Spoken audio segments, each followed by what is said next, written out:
Chapter 1927. Chen Zhao could feel the life force contained in his small world. It was the purest essence of life force. Chen Zhao started absorbing the life force into his body. He felt that all his cells were filled with power. His skin also started oozing dirt. This wasn't the first time Chen Zhao had cleansed his tendons and veins. This time, Chen Zhao felt like he had been reborn. The life force was continuously reconstructing Chen Zhao's body, reconstructing every part and structure of his body. Just then, a key hidden in his spatial ring suddenly flew out. Chen Zhao saw that he'd gotten this key from Murphy's mother. The key instantly sank into Chen Zhao's body. Then, Chen Zhao's body started disintegrating uncontrollably. Chen Zhao paled in fright. His mind was still very clear, but he couldn't stop the process. The key disappeared after entering Chen Zhao's body. This key was the culprit for disintegrating Chen Zhao's body. In the end, Chen Zhao was only left with his soul and the yin-yang fish in the center of his soul. The surroundings were filled with a bloody mist formed by Chen Zhao's disintegrating body. Suddenly, the bloody mist started gathering toward Chen Zhao's soul again. The reconstruction process was even more thorough than before. The entire process wasn't under Chen Zhao's control. Chen Zhao was just passively enduring the entire process. Chen Zhao had already activated 3 keys. One was the golden key. Its ability was to allow Chen Zhao to evolve under the influence of the environment. The second was the soul key. It allowed Chen Zhao to absorb the soul of his mortal enemy and fill in the flaws of his own soul. At the same time, it made his willpower and spiritual power stronger. The third was the blood-colored key. Of course, it could also be called the God's key. The blood-colored key allowed Chen Zhao to cross the gap between man and God. It allowed Chen Zhao to touch the realm of God. At that time, Chen Zhao understood that each key had a certain ability. It seemed to be able to unlock some kind of restriction in his body. Then what about the 4th key? What effect did it have? What did it mean? The body reconstruction process lasted for a few days. He couldn't do anything in the next few days.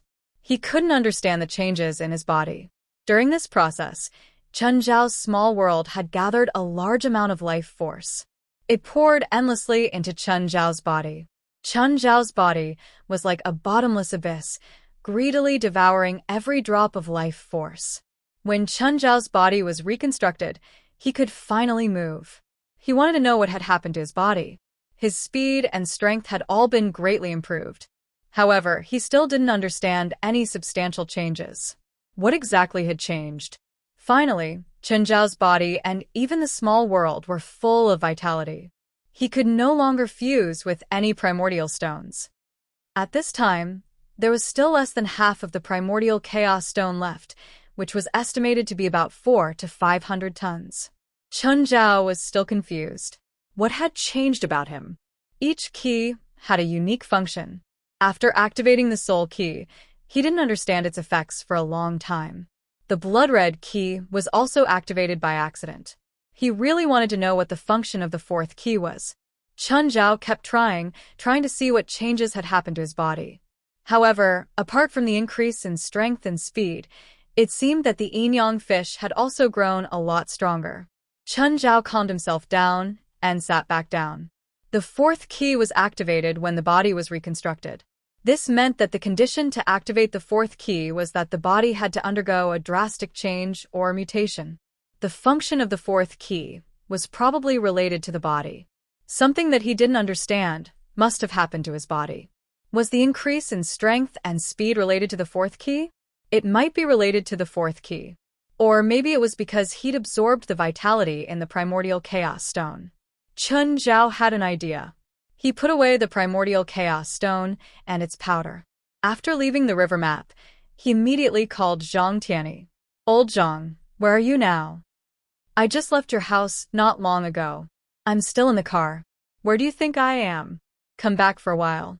"I need to talk to you," Chen Zhao said. "You're not trying to kill me, are you?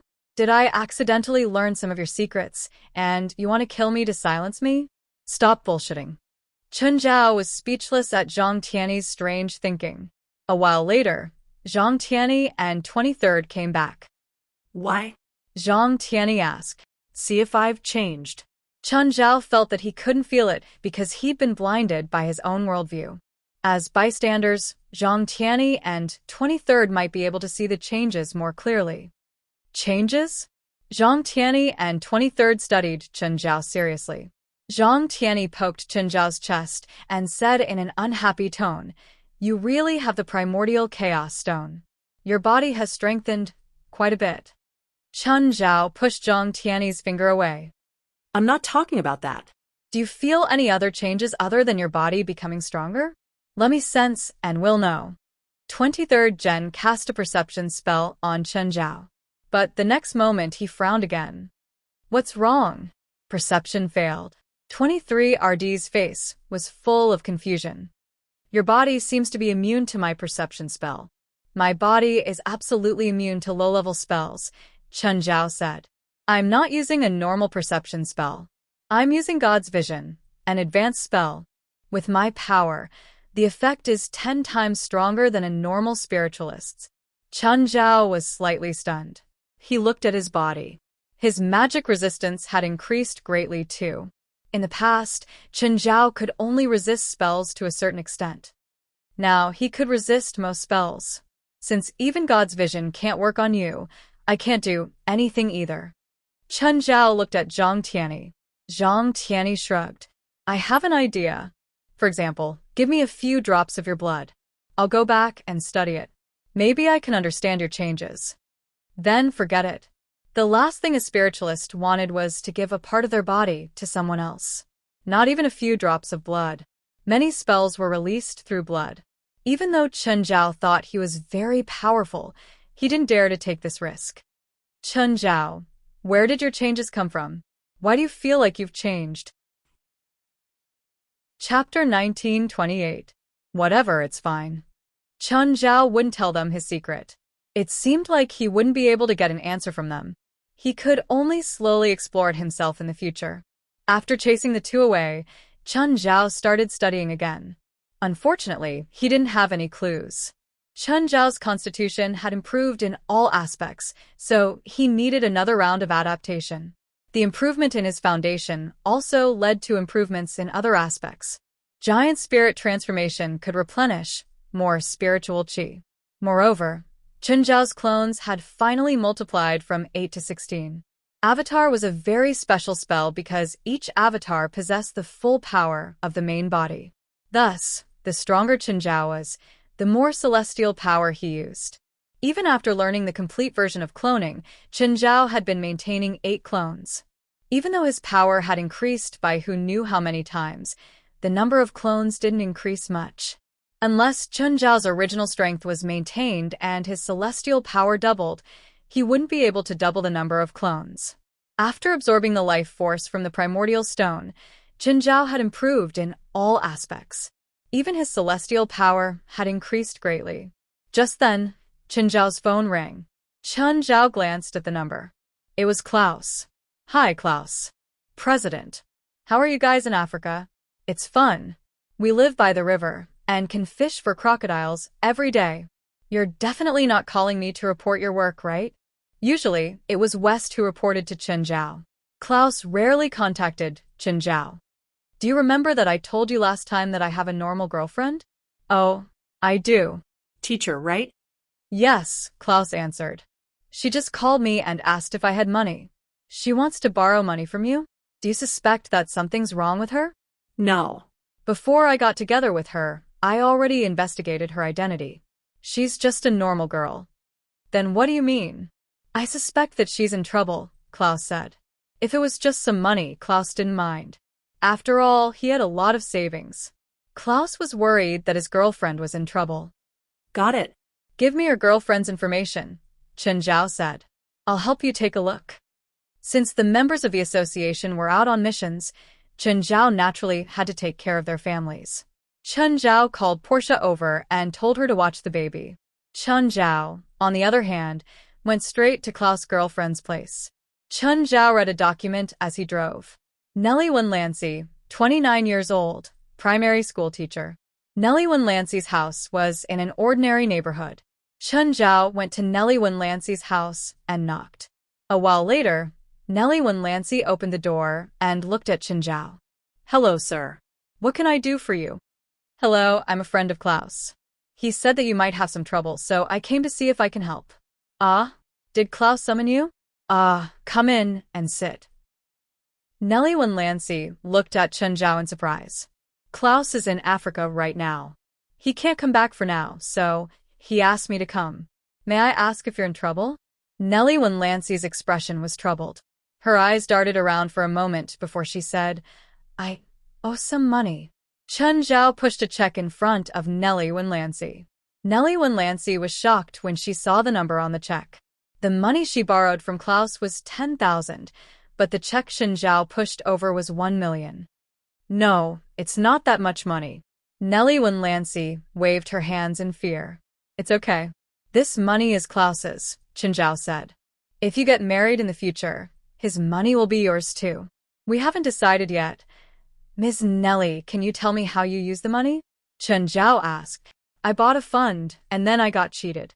"How did you get tricked? How did they lie to you?" Chenjiao asked again. Nellie Wenlancy told him the whole story. However, Chenjiao was a bit confused. "Wait a moment. I'm not familiar with finance. I'll get a professional lawyer to come." Chenjiao called Alex and told her to hurry over. It didn't take long for Alex to arrive. Chenjiao asked Nellie Wenlancy to describe what had happened to her. Then, Alex told Chenjiao about Nellie Wenlancy's situation. To put it simply, this Miss Nellie Wenlancy was tricked into buying a fund. The fund hid the total purchase amount and the installment purchase amount. For example, if I ask you to buy a fund, I can tell you that the total purchase amount is only $10,000. In fact, $10,000 isn't the total purchase amount, but the purchase amount for each installment. In other words, she needs to pay $10,000 for each installment. If she doesn't pay for each installment, it means she's in breach of contract. Not only will the purchase amount be confiscated, but she will also have to pay a penalty. You can do that. It was Chenjiao's first time hearing about such a scam. "Ms. Nellie Wenlancy, where were you when you signed the contract?" "At my house." "Not at their company, right?" "Oh, yes." "Then, did you get an explanation of the contract terms when you signed the contract?" "What do you mean?" "That is to say, in the key terms of the contract, did you get a professional lawyer to explain the contract terms?" "No." "Does the contract require a lawyer to be present?" Alex nodded and turned to look at Chenjiao. "It's a small problem. It's easy to solve legally. These scam companies are full of loopholes. Even if they have the contract, they can easily solve it. However, these companies often threaten and even use violence against the victims." "Okay, I understand. You'll be in charge of the legal matters. I'll handle the non-legal matters." "Miss Neri," Chenjiao said, "since your personal safety is in danger, I suggest you call Klaus first." "Okay." Nellie Wenlancy immediately called Klaus. Klaus wanted Nellie Wenlancy to listen to Chenjiao's arrangements. "Ms. Nellie, I'll arrange a safe place for you first," Chenjiao said. Nellie Wenlancy nodded. Then she asked, "What about my job?" "You can only ask for leave for now." Chapter 1929. Chenjiao brought Nellie Wenlancy to the headquarters. It was empty. Only Aduz, Jigs, and his unconscious wife were here. "You can stay here temporarily until Klaus comes back," Chenjiao said, pointing at the headquarters. "As long as it's empty, you can choose any room you want." Aduz ran over. "President, who's this?" "Klaus's girlfriend. She's in some trouble, so she's staying here temporarily." "Hello, miss," Aduz said. "I'm Aduz, the security guard here. You can tell me if you have any trouble." Nellie Wenlancy looked at the headquarters before her. She was a bit dizzy. When Chenjiao brought her here, they'd passed a forest path. She'd been worried that Chenjiao had evil intentions. However, Chenjiao hadn't done anything bad to her. As for the headquarters of the association and the tall tower of trials next to the headquarters, they all made her a little confused. "Where exactly is this?" "Miss Neri," Chenjiao said.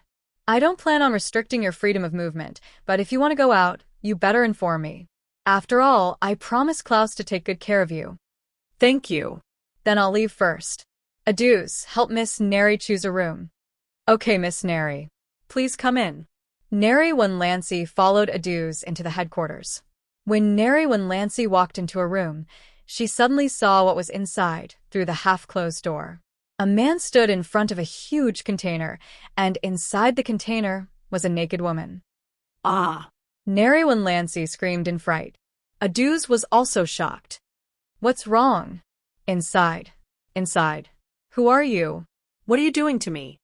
Neri Lancey thought that Chen Zhao had brought her here to soak her in the container too. At this time, Nellie Lancey's imagination had already started to run wild and fill in the blanks.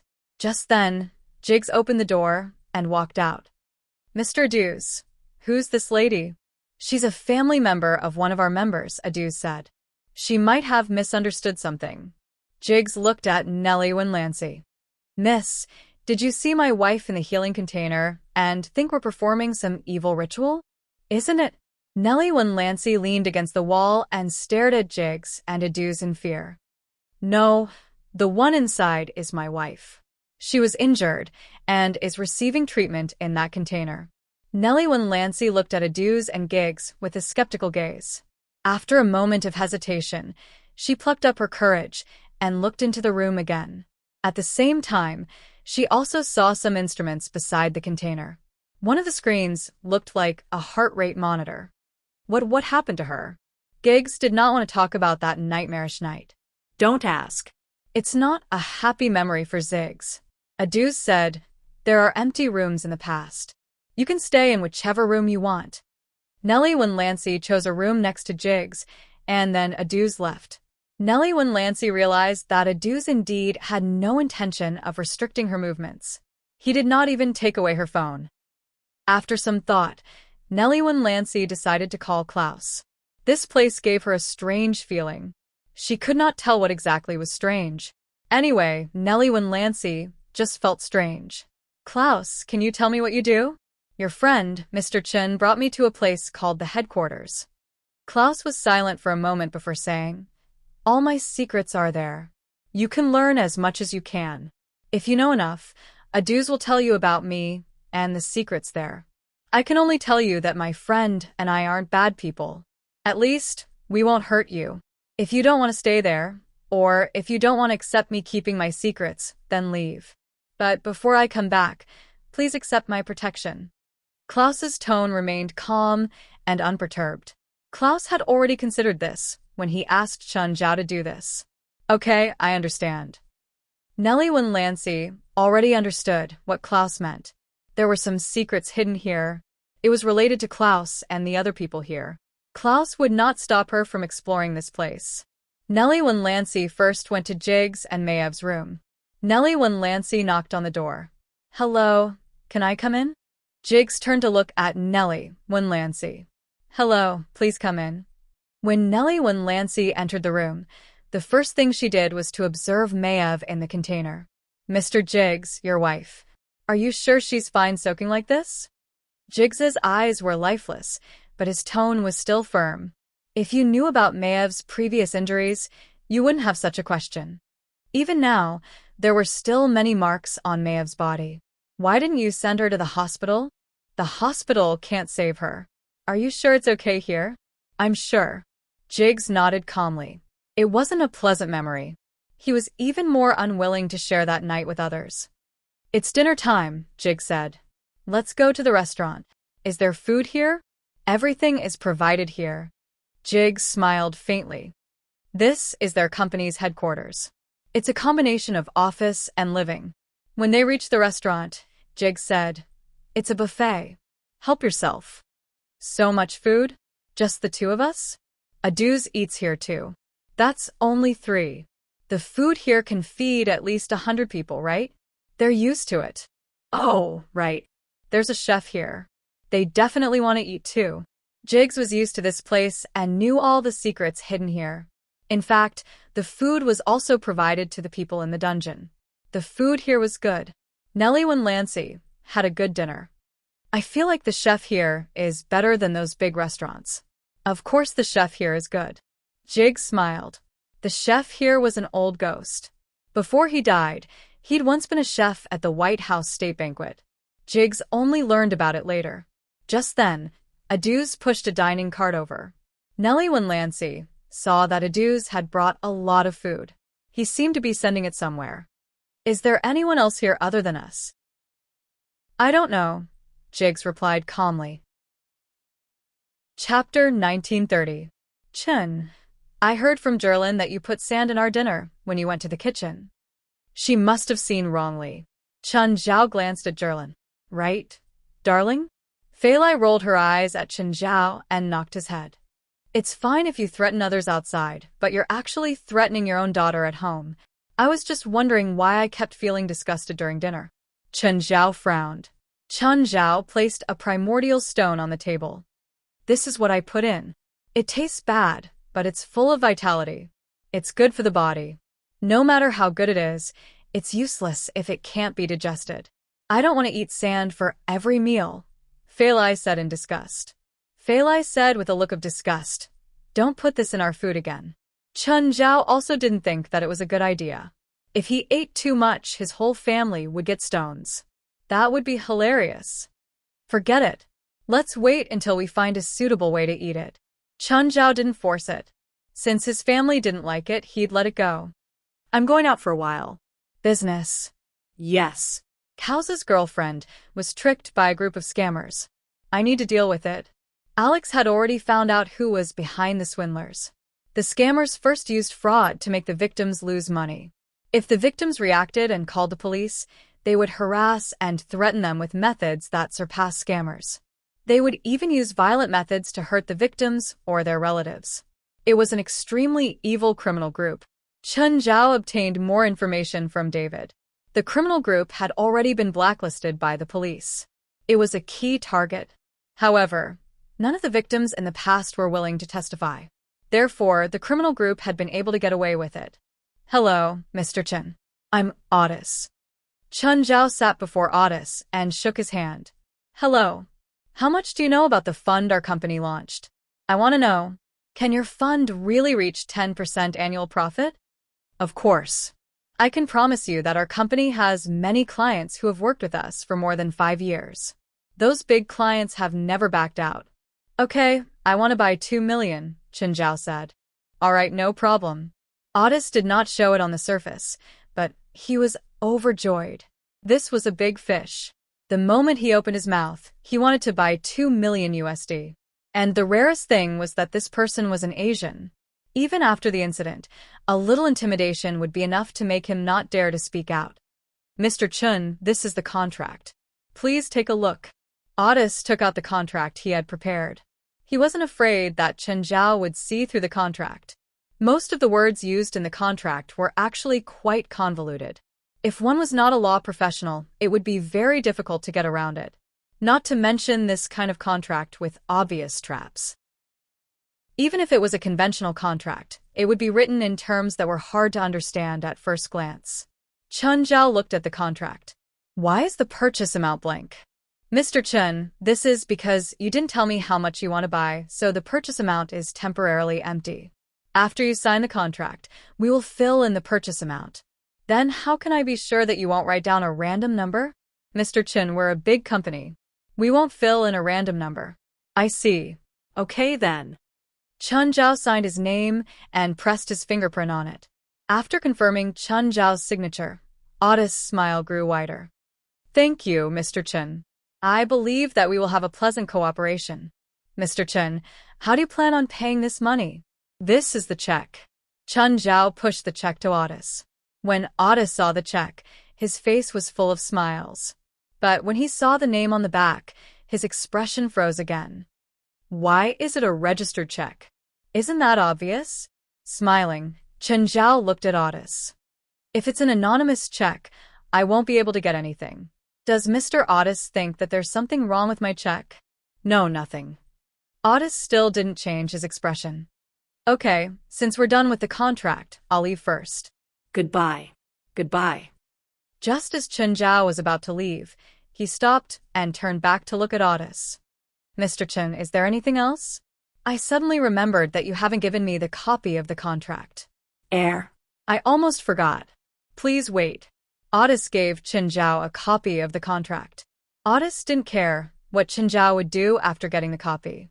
There were far fewer traps in this contract. Almost every clause had a trap. Of course, it would be best if the copy was lost. After Chen Zhao left with the copy, Otis made a call. Otis always liked to use this method for big clients like Chen Zhao. First, he snatched the copy of the contract. As long as the client lost the copy, he had 100 ways to swallow the money. Chen Zhao left the building and called Alex. Alex, I've already signed the contract.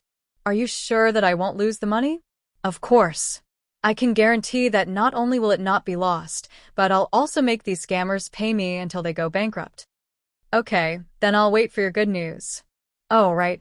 If they're involved in attacking clients and cause financial or physical damage, will the compensation increase?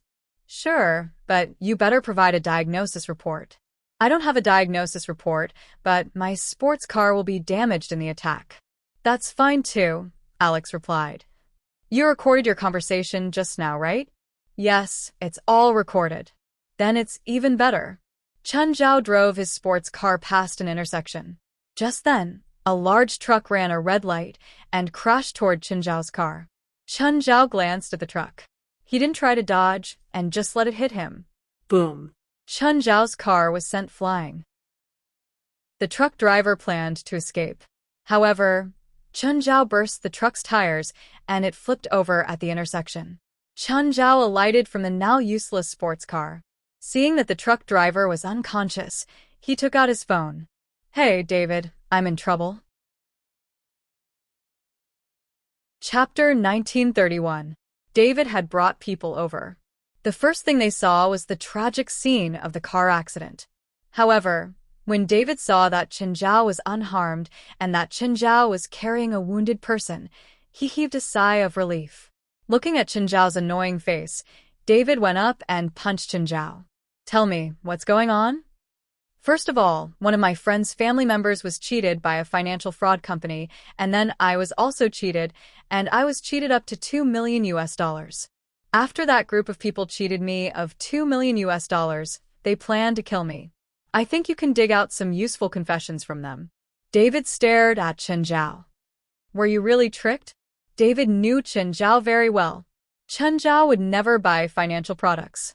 Chen Zhao never touched things he wasn't familiar with. Finance was exactly what Chen Zhao wasn't familiar with. Looking at Chen Zhao's expression, he wasn't angry at being tricked at all. It was a smile that people would only have when they fell into his trap. Okay, David said. Come with me to record the statement. I'm not the suspect, I'm the victim. You're worse than the criminals. I think I might be injured. I need to go to the hospital for an injury evaluation, Chen Zhao suddenly said, clutching his chest in pain. Are you serious? David couldn't tell if Chen Zhao was serious or not. Chen Zhao's shoulder shook slightly and dislocated. Then, he said in a calm tone, if you can submit an injury assessment report afterwards, I can also go back with you directly to make a statement. Do you have a deep grudge against those people? David looked at Chen Zhao with a bitter smile. Chen Zhao stabbed 5 fingers into his chest. David was completely speechless. He'd taken strengthening potions before, so his recovery was many times stronger than normal people's. However, he couldn't hurt himself like Chen Zhao. It's not about hatred. The people who were tricked are my subordinates' families. It's a matter of principle, Chen Zhao said. Also, you don't have to pity them. With their crimes, even the death penalty is not enough. You should be glad that I didn't throw them off the roof. Okay, I understand, but even if you caused the injury yourself, can't you make it more presentable? A finger piercing through the chest, no matter how I look at it, doesn't look like it was caused by a car accident. When he arrived at the police station, he saw that Sharon was still there. Chen, what did you do today? Sharon looked at Chen Zhao with evil intentions. What's the point of us taxpayers paying civil servants like you? Chen Zhao retorted. Usually, whenever I do something small, you'll appear before me. But now, I got into a car accident on the street, and you're nowhere to be seen. Car accident? You don't look hurt. Shalon looked him up and down. Chen Zhao pulled open his collar, revealing the wound on his chest. Look, I'm hurt. Sharon didn't know what was going on and was shocked. How did you get hurt so badly? Why don't you go to the hospital? Just then, David walked in with a document. Don't mind him. He did it himself. David didn't avoid Sarah. He took out a document and said, "So far, we've found some clues. That big truck was stolen, and the driver who hit your car wasn't the owner, but a gambler.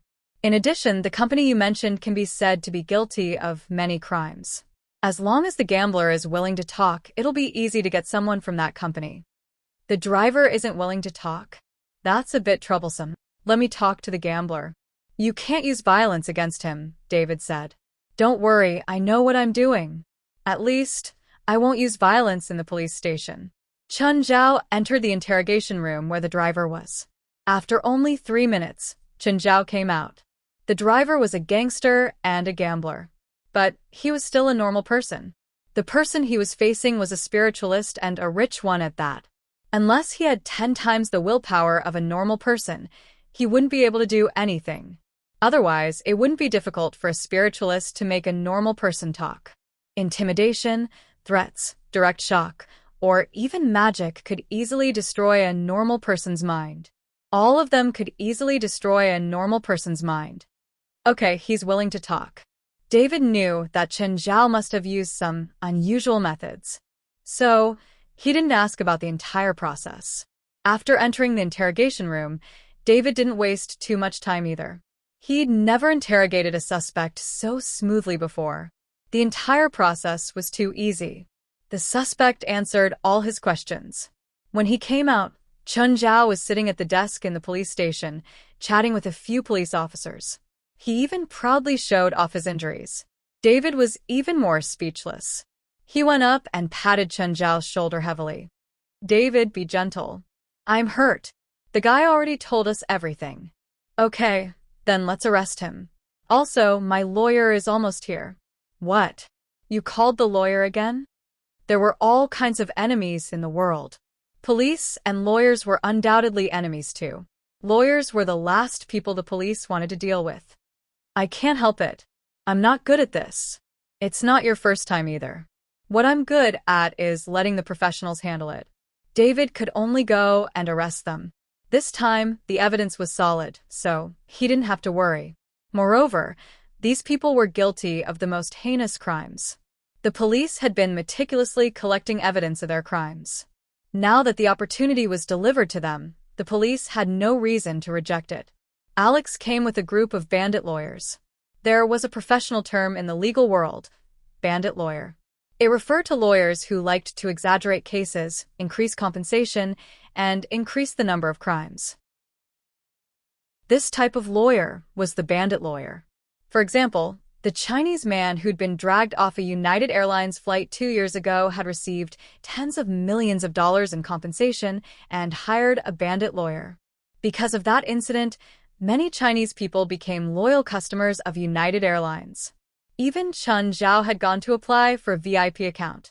They all hoped that they could get the same treatment as the Chinese man and be dragged off the plane. Every law firm had a group of bandit lawyers. Moreover, bandit lawyers had always been loved by their clients. This was because they could always get the most out of their clients. This time, Alex didn't just bring lawyers from her law firm. She also brought some famous bandit lawyers in LA. This was Chun Zhao's request. He didn't care about the price. If he could sentence these people to death, he didn't want a life sentence. Chapter 1932. Otis and all the higher-ups in the company were sent to the police station. They were all still dumbfounded. When Otis saw Chun Zhao, he was clearly stunned. Mr. Chen, why are you here? Otis asked, confused. I was in a car accident. The perpetrator said something that pissed me off. Chun Zhao smiled at Otis. Mr. Chen, could there be some kind of misunderstanding? Otis's face darkened. I don't care if it's a misunderstanding or not. I just need an answer. As long as it's related to this case, I won't let them leave prison alive. Chun Zhao stood up and patted Otis' shoulder. Just like my old enemy, I don't care how much I spend. I'm willing to spend $1 million or $10 million or even more. Oh, good luck. After Chun Zhao left, David walked over. Mr. Otis, you're in big trouble. I'm waiting for my lawyer. He's not here. I refuse to answer any questions. Of course. If the prosecution was a commoner or the police, the lawyer could indeed put a lot of pressure on the prosecution. But now, the prosecution was someone even richer than them. As for the suspect, he had a lot of bad records. The police also had a lot of evidence. In Otis's interrogation room, his lawyer hadn't arrived yet. Chun Zhao's legal team came in. Without saying anything, each of them carried a large number of documents and started reading them before Otis. This caused the atmosphere in the interrogation room to become extremely tense. Police? Who are they? Oh, they're lawyers, but not yours. I haven't received a summons from the court yet. They can't appear here. I want them to leave immediately. If they're here, I refuse to answer any questions. They're reading the victim's charges, David said, unconcerned. Actually, the lawyers of both parties couldn't meet or interact with the other party's representatives. However, there were too many loopholes in this kind of thing. Mr. Otis, according to our client's request, we're going to sue you. The charges include attempted murder, causing serious injury, intentionally destroying valuable property, huge financial fraud, and inciting others to rob. There's also civil compensation, including our client's financial losses. The total amount is over $200 million. What? You're framing me. Whether it's a false accusation or not is up to the court to decide, the leading lawyer said. I don't have $200 million US dollars. I can't even take out $2 million US dollars.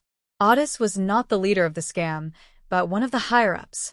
Even the head of the fraud group couldn't take out $200 million US dollars. He didn't even have $20 million US dollars. The total amount of money they had swindled was less than $20 million.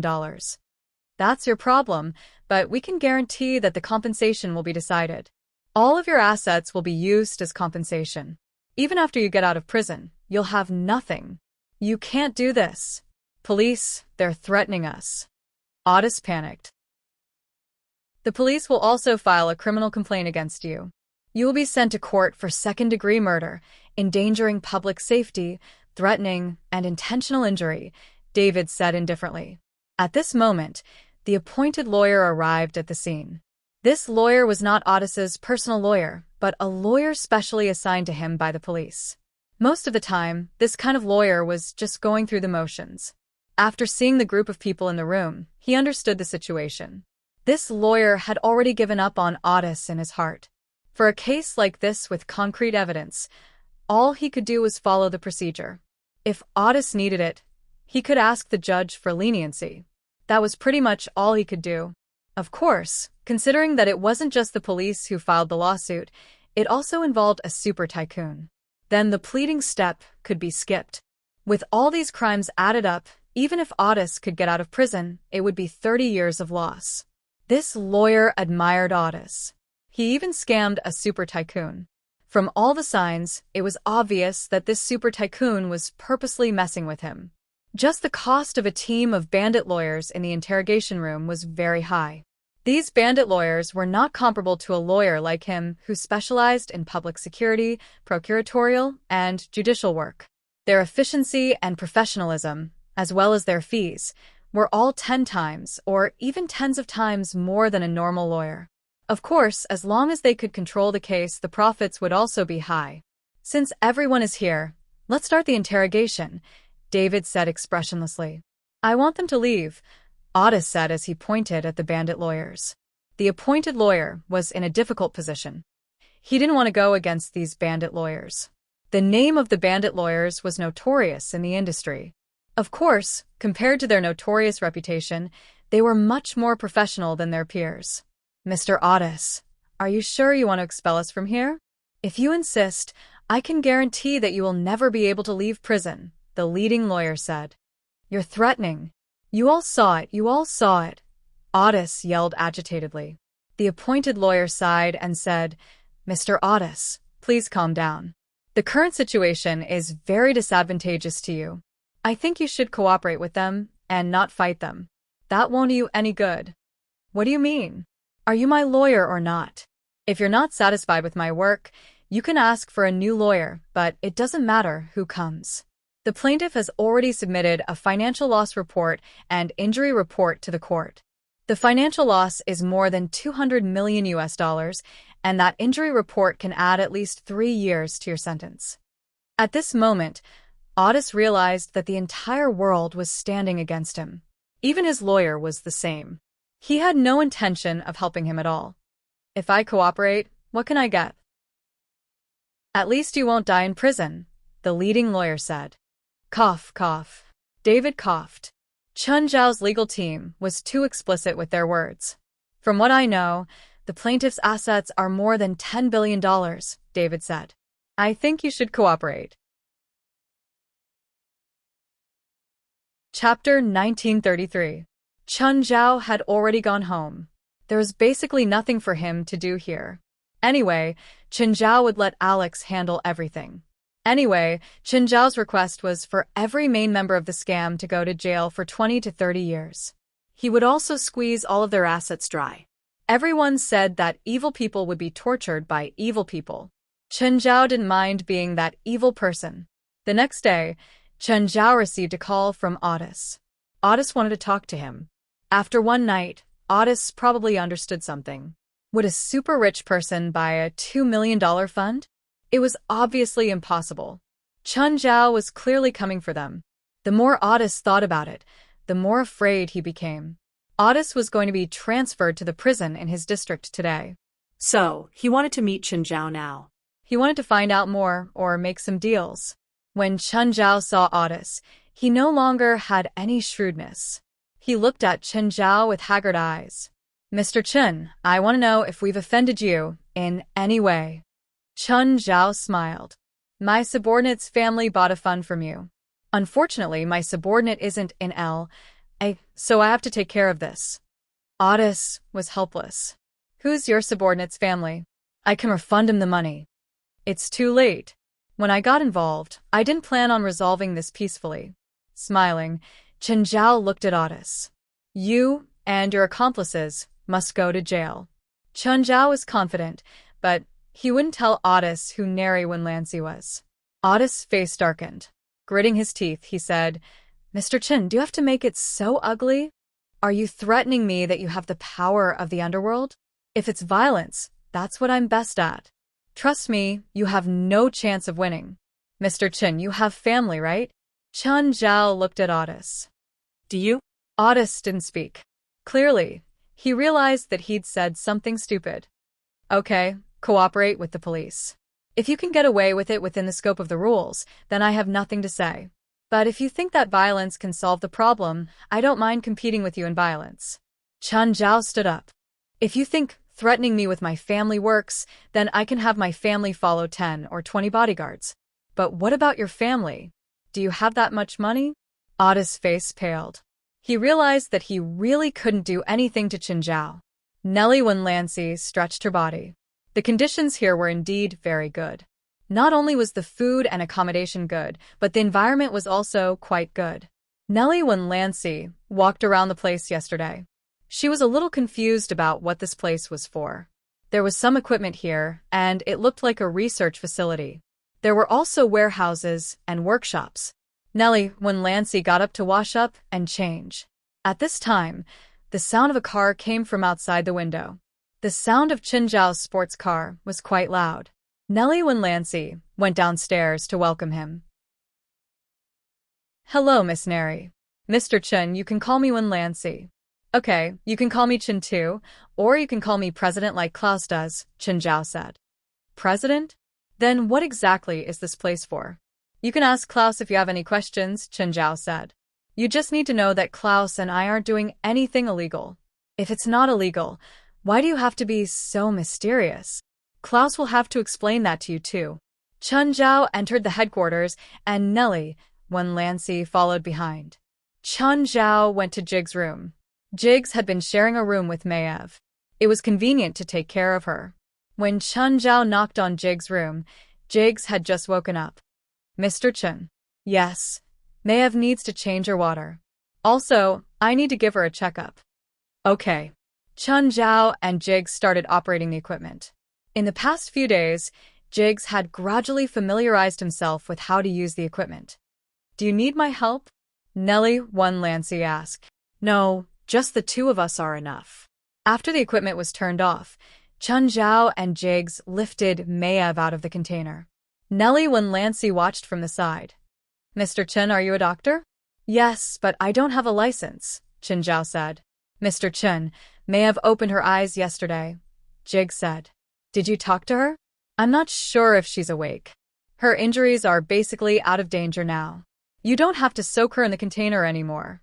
As for her psychological problems, you'll have to help her.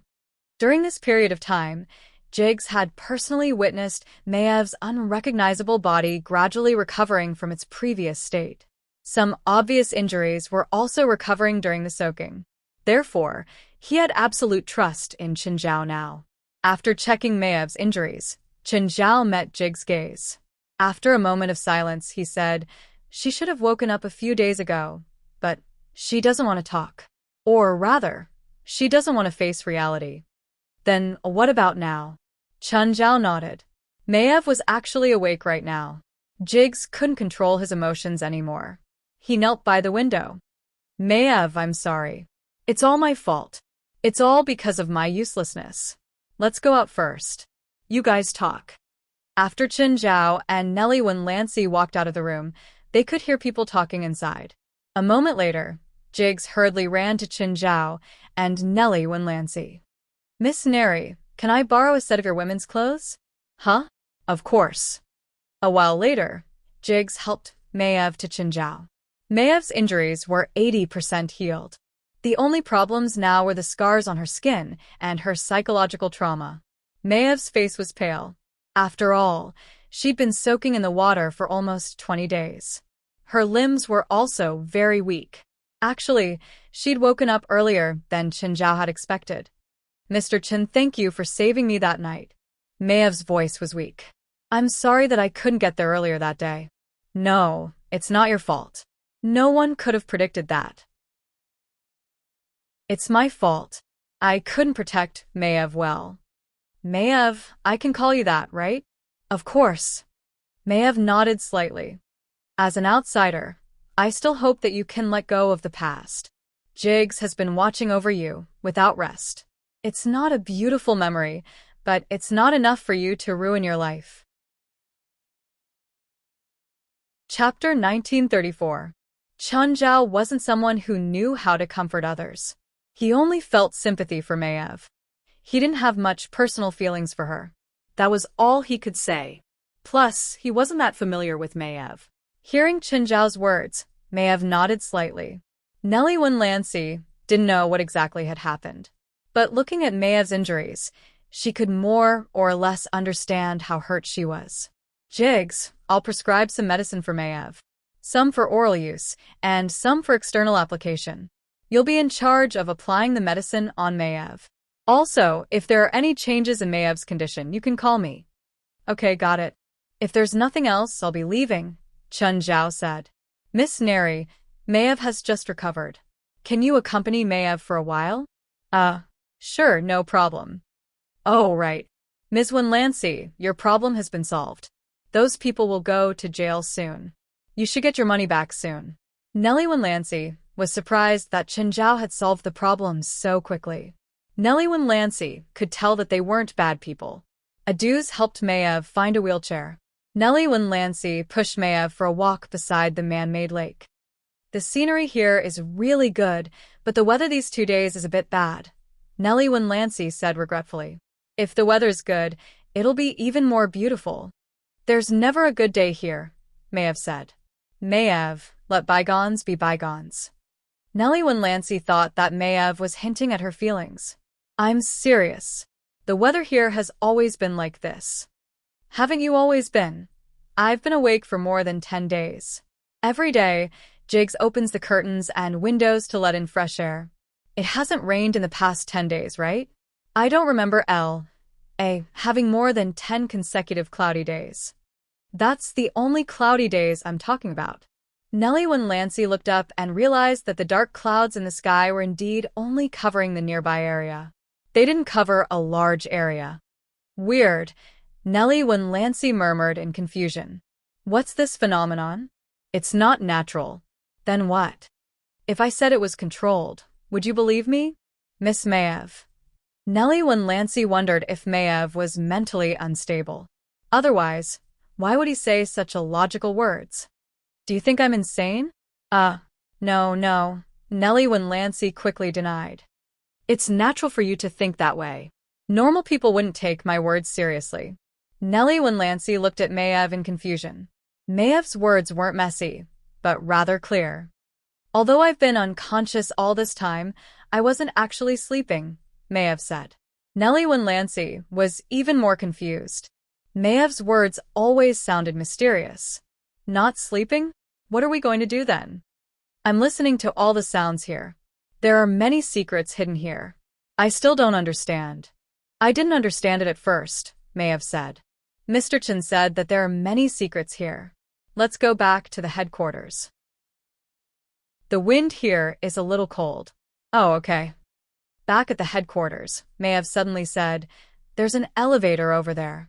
Nellie Lancey didn't understand, but she still followed her request and pushed Mayev to the elevator. What's wrong with this elevator?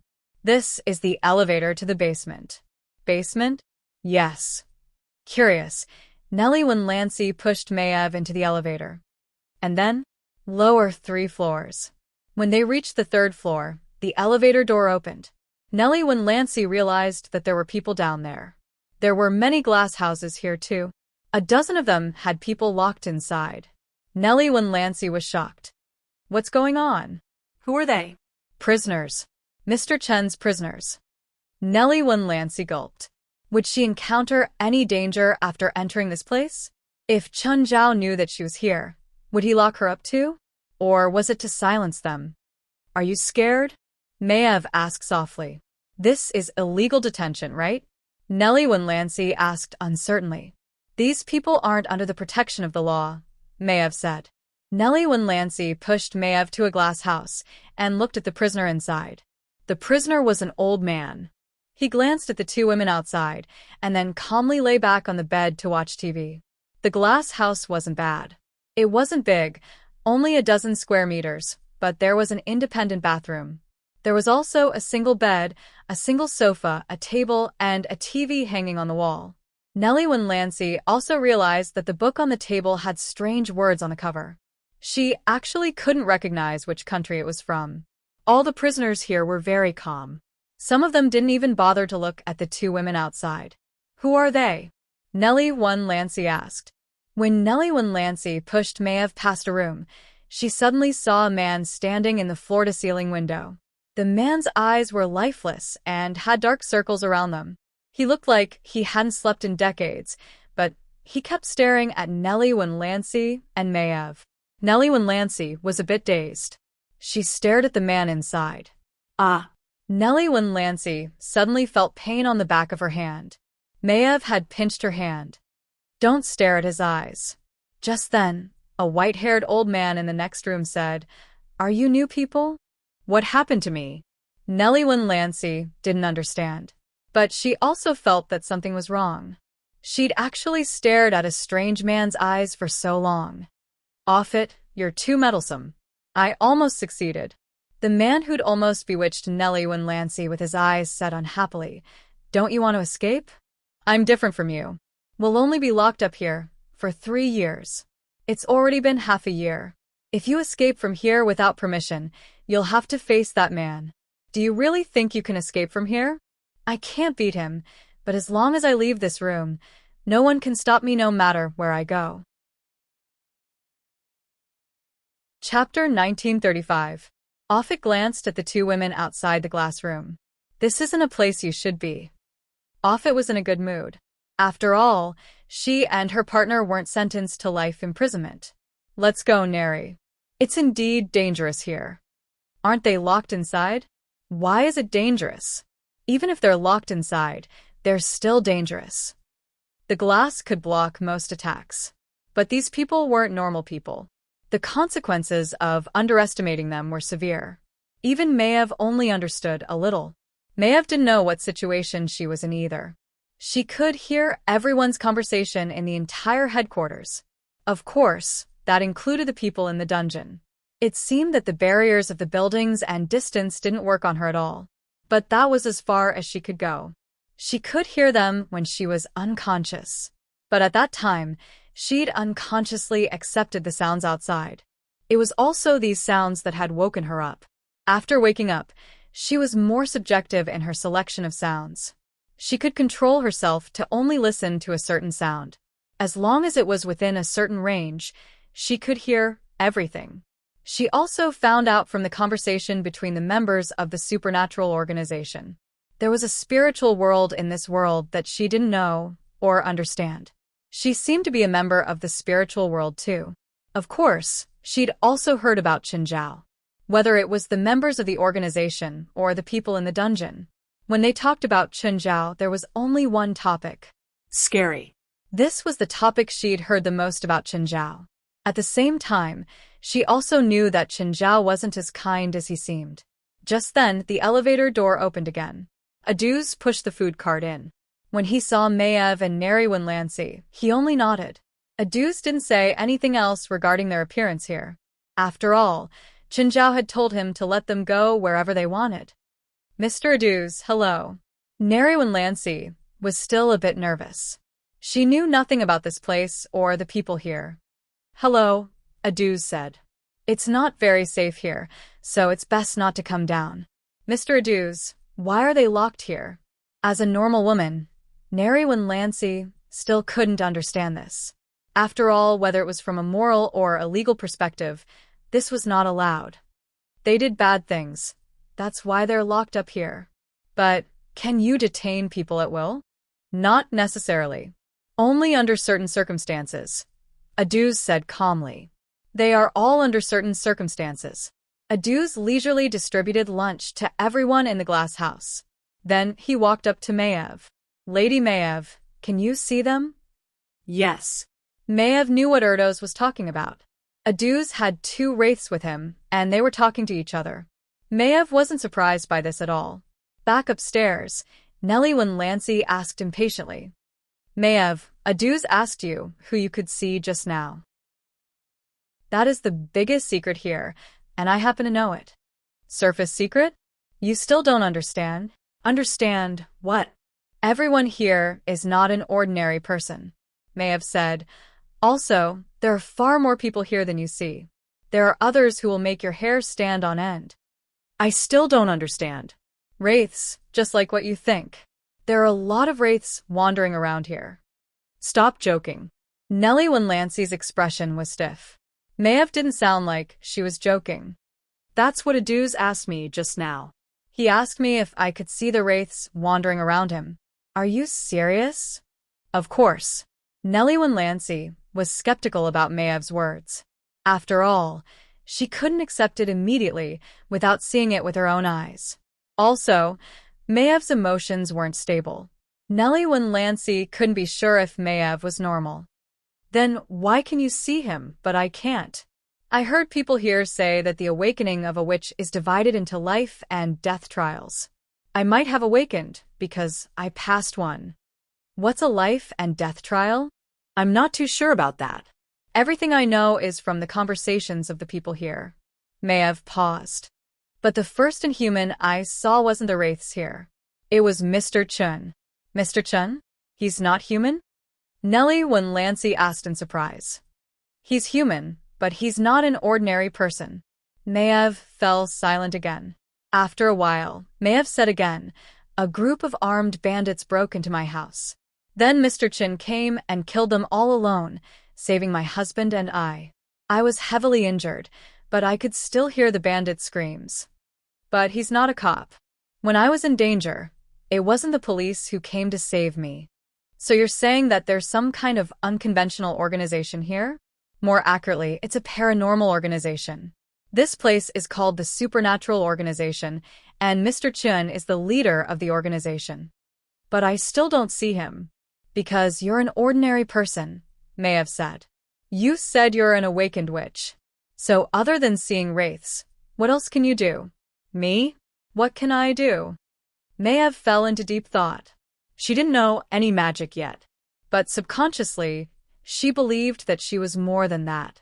He could receive a lot of sounds, so his magic power was most likely related to sound.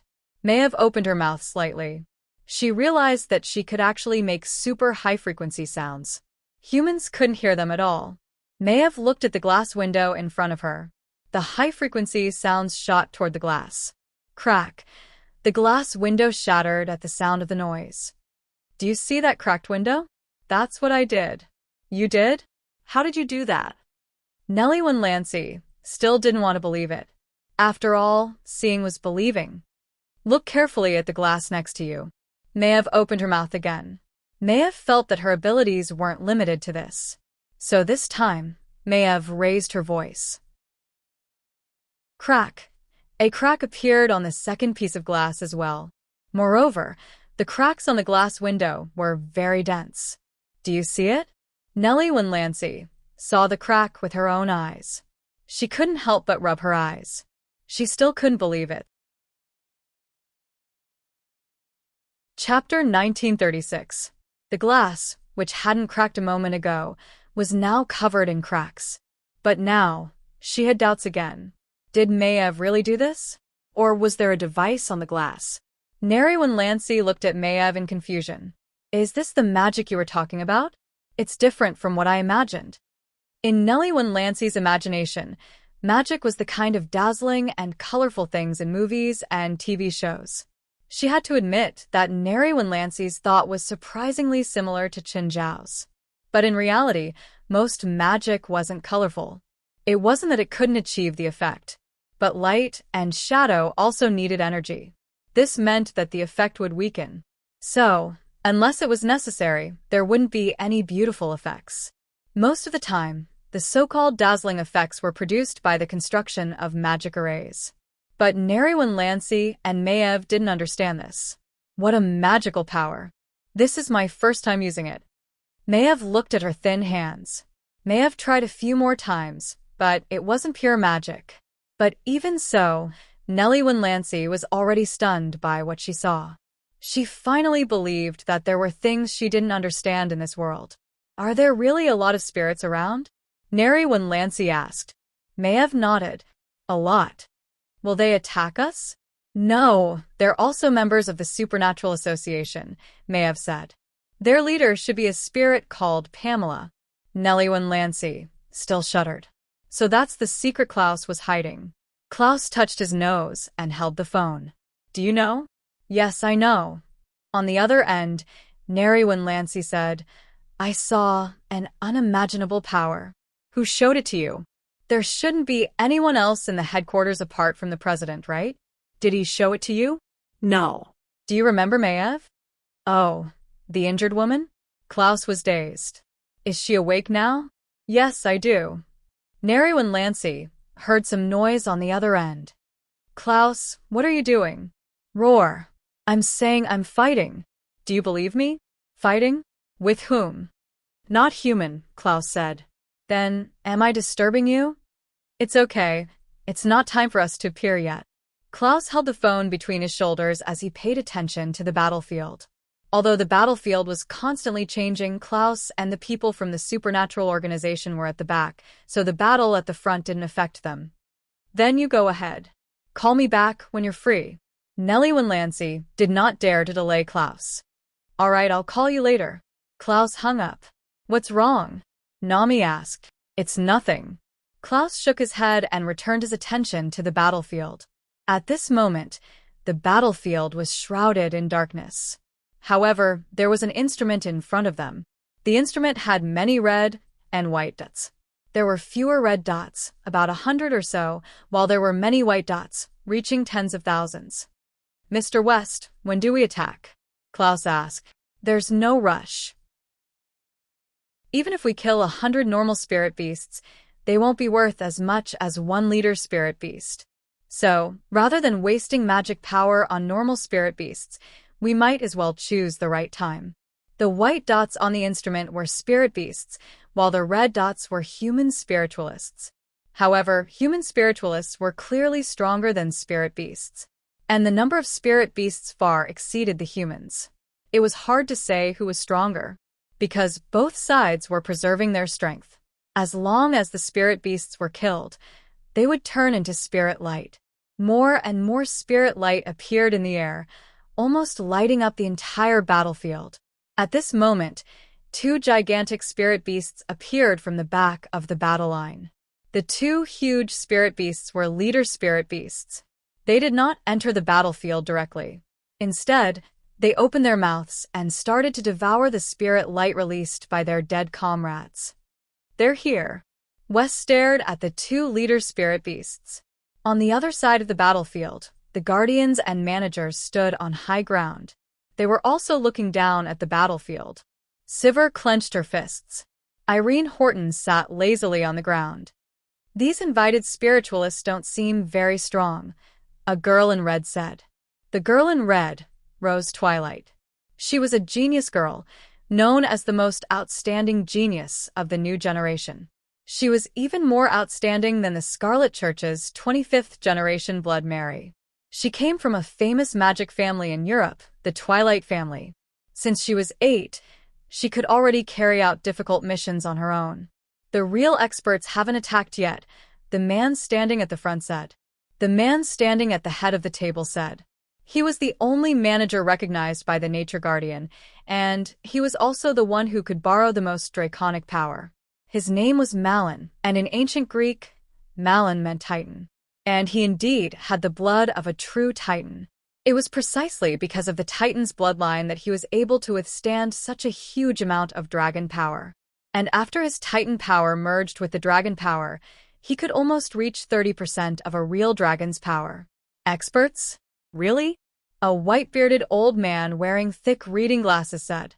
The white-bearded old man was called Sarah. He was originally a volunteer for ecological protection. He was seriously injured in an accident and was saved by the witch doctor of a local tribe. That tribe worshipped the poisonous dragon. They saw the poisonous dragon as their god. Then, the white-bearded old man accidentally received the poisonous dragon's recognition and was given new power. He also became one of the 6 guardians of order. "Yes," Sivir said. 2 days ago, he single-handedly defeated the speed-enhanced type spiritualist hiding in the gathering area. He's very powerful. Strange.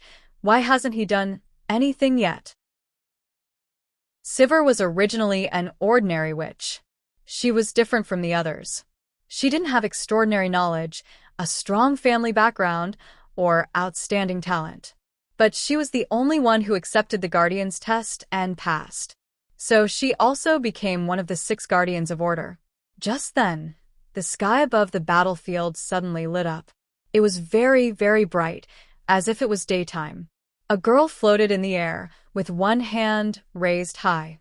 Her raised palm was holding a small sun with a diameter of 10 meters. Chapter 1937. The little sun lit up the entire battlefield. Little sun? That's from the Holy Fire sect? Malone stared at the little sun in shock. This spell was too iconic. The little sun was a spell unique to the Holy Fire sect. It wasn't something normal people could come into contact with. Sivir looked at Jocelyn and Nash in surprise, even though they were far away. She was far away, but she could still see Jolanash clearly.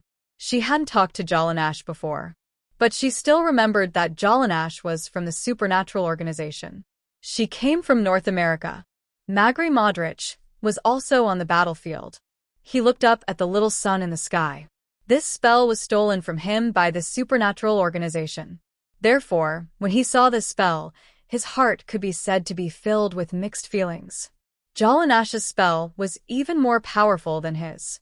It was obvious that Jolanash's magic power was much higher than his. Jolanash looked down at the battlefield from above. She needed to estimate where the little sun would land.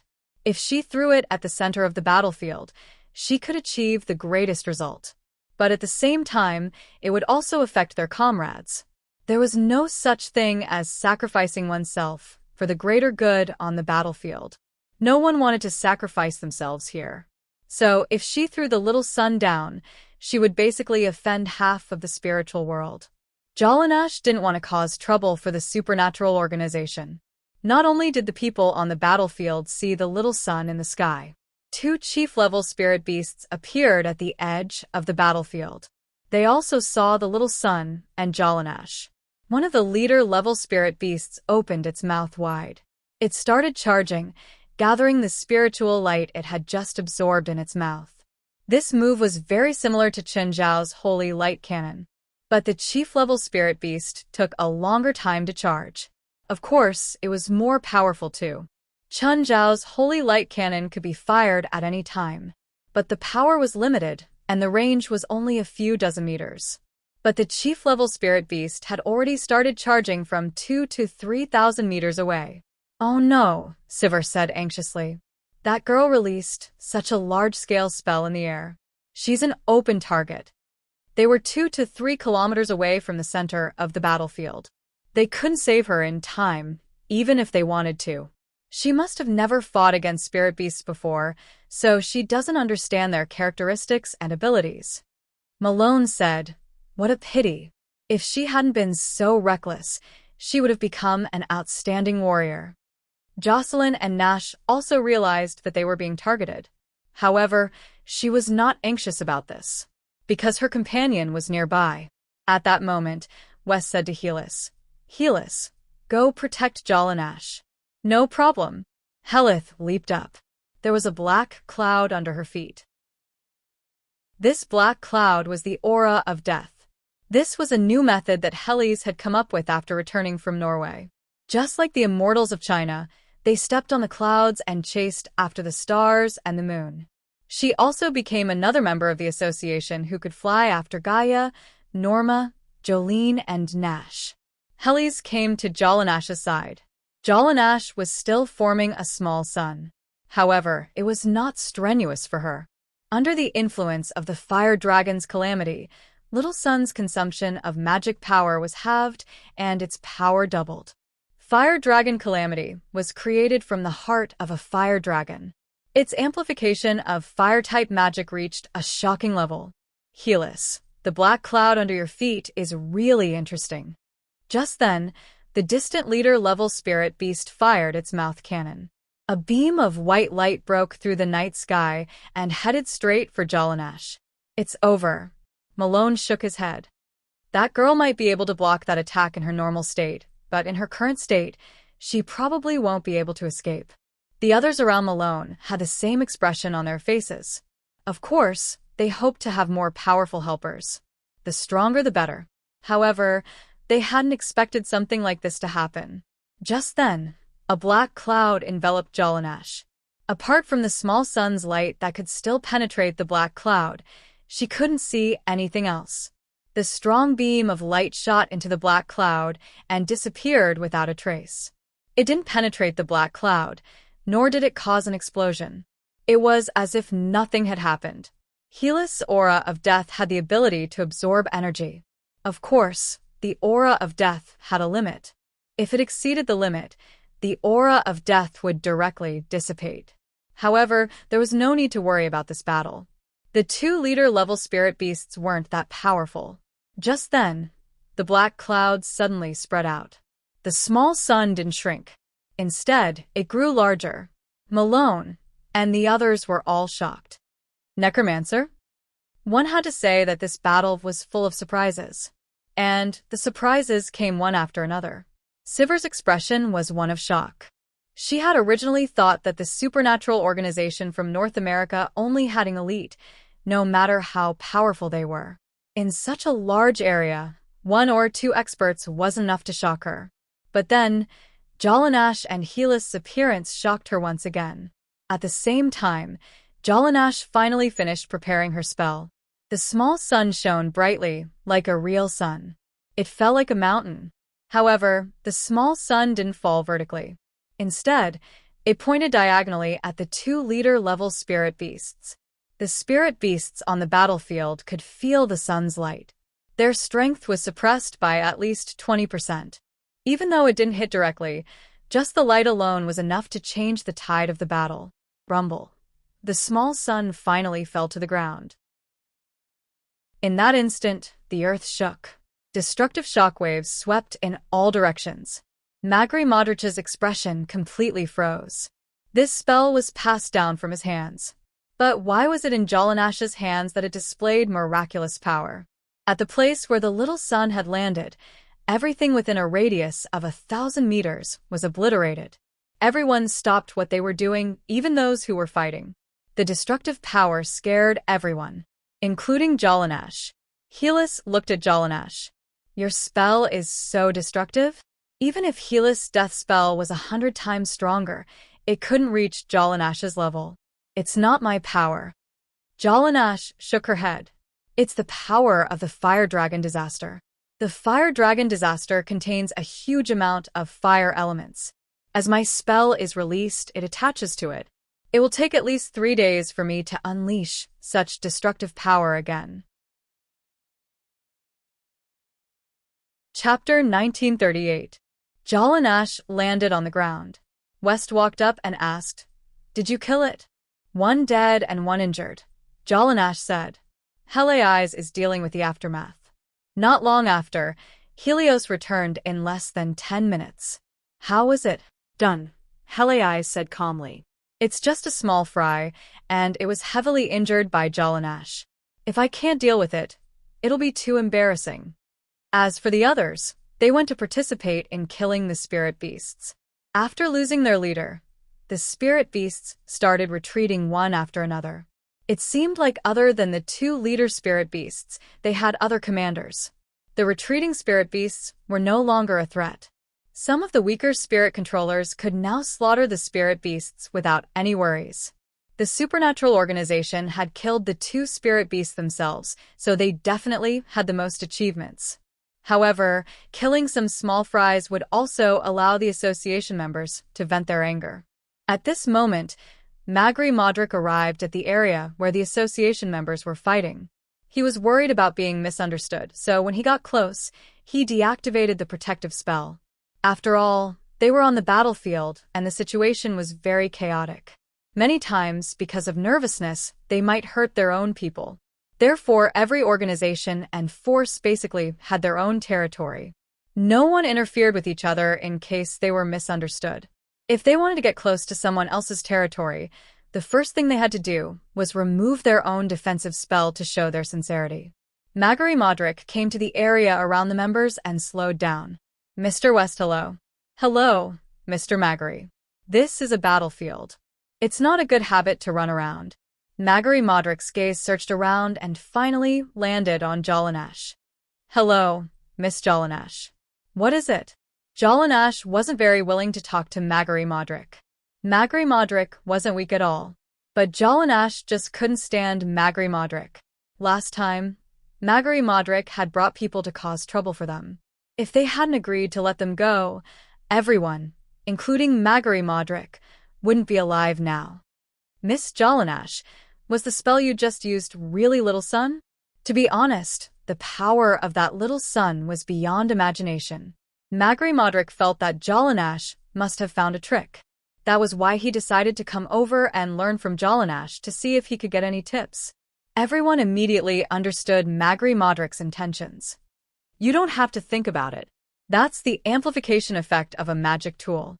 Jallanash's answer was within Modric's expectations. Even if Jallanash was stronger than him, she couldn't be more than 10 times stronger.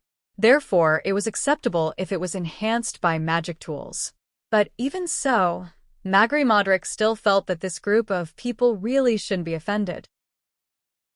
These organizations that came from the magic desert were all extremely strong. Modric didn't want to clash with such a powerful organization. Right at this moment, a few obviously powerful auras spread over. The owners of these auras had deliberately released their auras in order to warn the crowd of their arrival. Then, a huge carpet fell from above their heads. There were 7 people standing on the flying carpet. Everyone knew one of them. It was Sivir. After the 7 people got off the flying carpet, it turned into a cloak and returned to the back of one of them. Malone led the way to the people from the association. "Hello, I'm Malone, also the manager of the gathering area." "Hello, we're from North America, the Supernatural Organization." "There's such a powerful supernatural organization in North America?" Malone sounded like he was asking, but also like he was doubting. Perhaps he felt that the supernatural organization was a disguise. Of course, everyone just smiled and didn't say anything. No one had the obligation to answer questions from unrelated people. Everyone, after the battle, there will be a gathering in the gathering area. Would you be interested in joining? We're very tired. We need to rest. West tactfully rejected Malone's invitation. Are you here for the Nature Guardian's promise, or the Scarlet Church's mission? Malone asked. West's heart jumped. The Nature Guardian's promise? He really didn't know about this. But on the surface, West still pretended to be nonchalant. Both. Malone smiled. Since both are available, why reject my invitation? I'm the Nature Guardian's representative. I can provide you with more useful information. Mr. Malone, if you think there's value in cooperating with us, we can choose another time. We really need to rest. After all, this battle isn't easy. They definitely couldn't show impatience now. West was such a smart person. How could he let others have the upper hand? Of course, this was a sign of their confidence.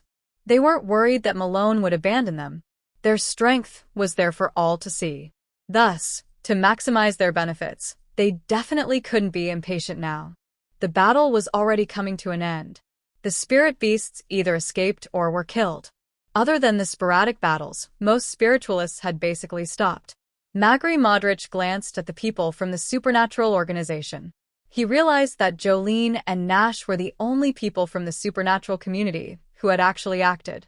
The others had more or less attacked, but they looked more like they were having fun and relaxing. For example, the people who left a deep impression on him, Elite, Gaia, Norma, and Heliais.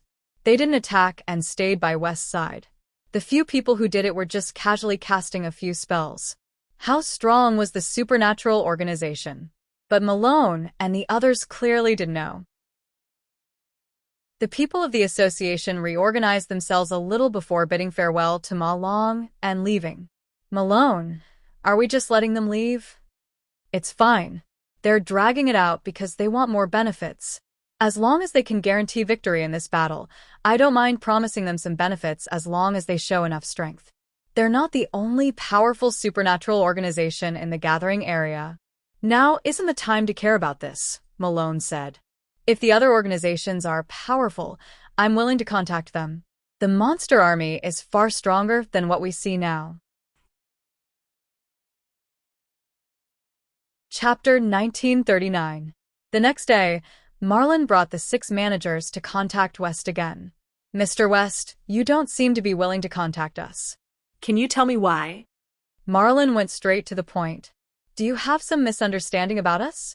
Or did we do something to make you feel uncomfortable?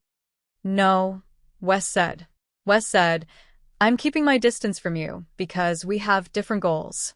Your goals are very pure and noble, while ours are much more complicated. Our main goal is profit. To West, Marlin and the others looked more like volunteers for a public cause. They were respectable, but not many people would support them. West's words were clear. They were here because there was a profit to be made. They would use their own abilities to accumulate enough merits and then exchange them for benefits from the Scarlet Church. To put it more bluntly, everyone had different goals. But Mr. West, you haven't even contacted us before. Why are you so sure that we can't pay you enough? Marlin smiled at West. Then what can you give us? Did you know that there used to be 12 nature guardians on this continent? The current guardian is Lord Boyd. Our ancestors slept here. Their remains are still preserved, including their dragon balls, eyes, bones, and hearts, Marlin said. Malone said, if you can help, then Sir Boyd can take out a portion of the Dragon Guardian's remains as a reward. West couldn't quite accept this deal. It was like Chun Zhao was the president of the supernatural organization. After Chun Zhao passed away one day, the younger generation of the organization would use Chun Zhao's remains as a bargaining chip in order to receive some help. Whether Chun Zhao was willing or not aside, even if he was, West couldn't accept the terms of the deal. This was because there was a moral bottom line. Of course, there was another important reason. They didn't have much desire for dragon materials. After all, they didn't lack dragon materials. Mr. Marlin, we respect the Guardian ancestors very much, so we can't accept this deal. West still tried to put it nicely.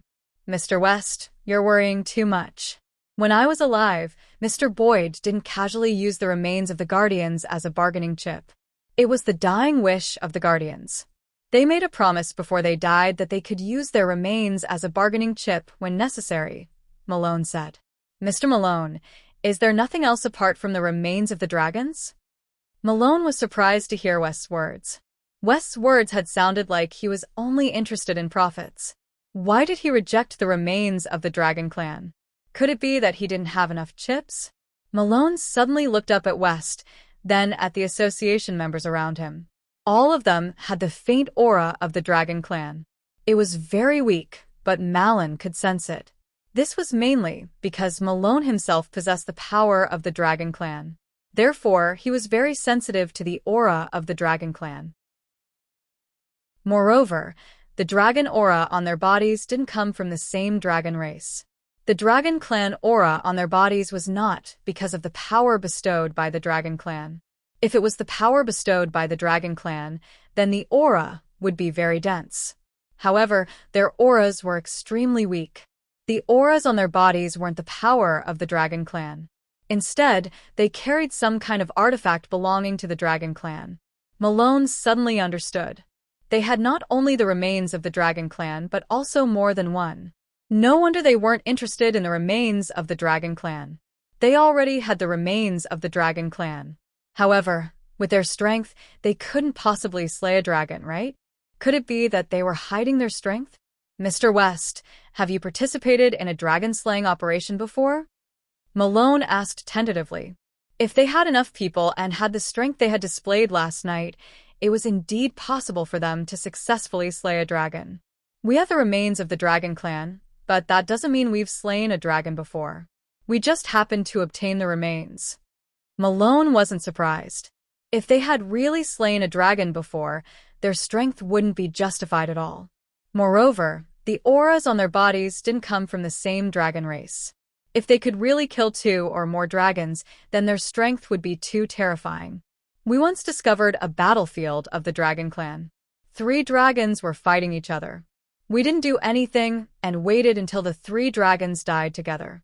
Only then did we retrieve their remains, West said. This lie didn't need any special details because the difficulty of slaying a dragon was too great. That was why their lies seemed more plausible. Malone nodded. He believed West's words. At least, he felt that most of them were true. However, it was indeed rare for 3 dragons to fight each other. In the end, they even died together. Mr. West, what about the blessing from the Guardian? Do you need it? What type of blessing? Blessing was also a type of magic, but it didn't have any specific attribute. In fact, almost every type of magic had a blessing. There were also some special existences that had the power of blessing. For example, this nature's guardian. This kind of existence's blessing was very special. Their blessings would have a special effect. As long as certain conditions are met, you can freely borrow the Guardian's power. Since you said that certain conditions have to be met, then it's not free to use. Mr. West, you're worrying too much. This condition refers to the body's condition. After all, even if the dragon race's power is right in front of you, not everyone can withstand it. You're a master magician, so you should understand this, Malone said respectfully. West was still not satisfied. In comparison, he was more willing to accept the conditional lending of power. He was more at ease using the power of equivalent trade because this power was a trade. After using it, it would be over. There would be no subsequent karma. However, although the blessings that Ma Long spoke of sounded wonderful, in reality, it was a form of karma. In the future, if the Nature's Guardian needed it, it might be able to use this to recruit him. It would be difficult for him to refuse. He might not even be able to. Mr. Malone, let's talk about something more practical. Although we're not the best in the industry, we hope for a fair trade. You can treat us as mercenaries. You can give us a good price, and we'll act according to the price.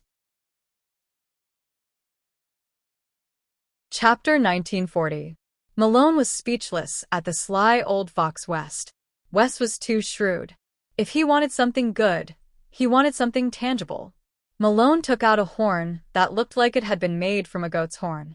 "This is the dragon horn," Malone said. Malone said, "As long as you blow the dragon's horn, you can release dragon's might. However, to blow the dragon's horn, you must have powerful magic power." West's eyes lit up. This was good stuff. It was a magic tool that only dragons could make, and a dragon could only make one in its lifetime. Although it wasn't unique, there were only a handful of them in the outside world.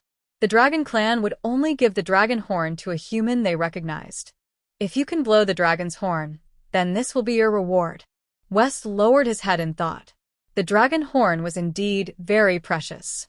He had indeed heard of the dragon horn. However, it wasn't suitable for most spiritualists.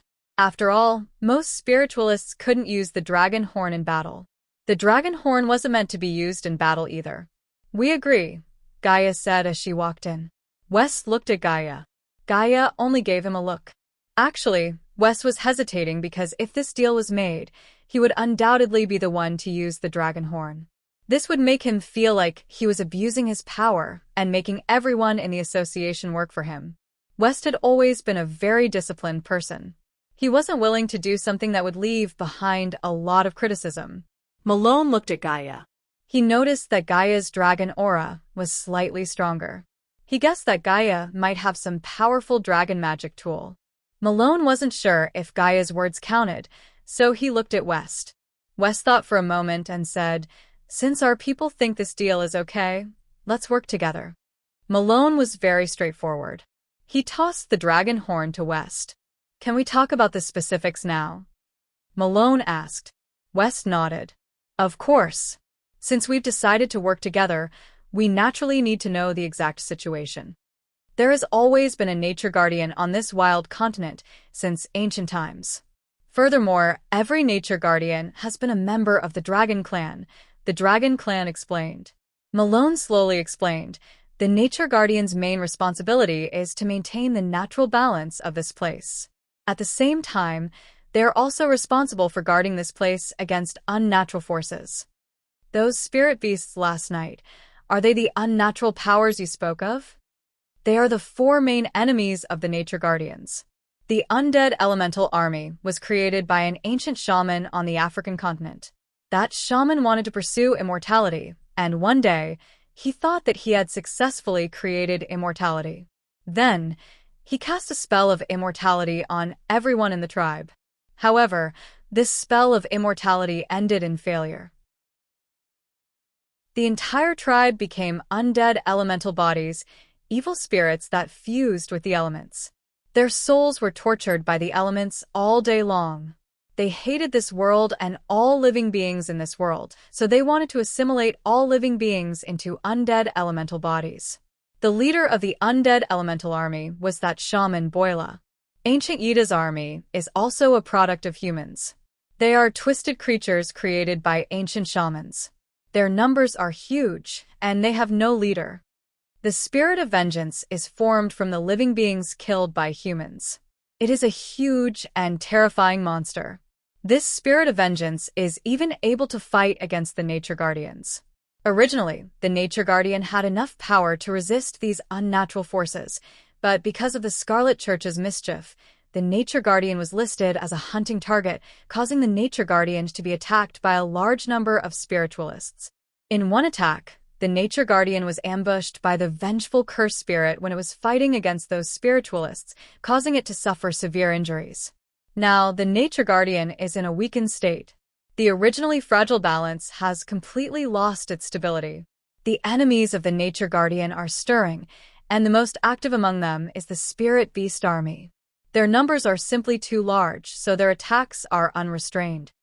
From Malone's description, the situation was far more serious than what West had imagined. In addition, the evil cultists are also getting restless, trying to cause even more chaos. From what you're saying, the current situation is already very serious. It's indeed very grim, but it's not entirely without good news.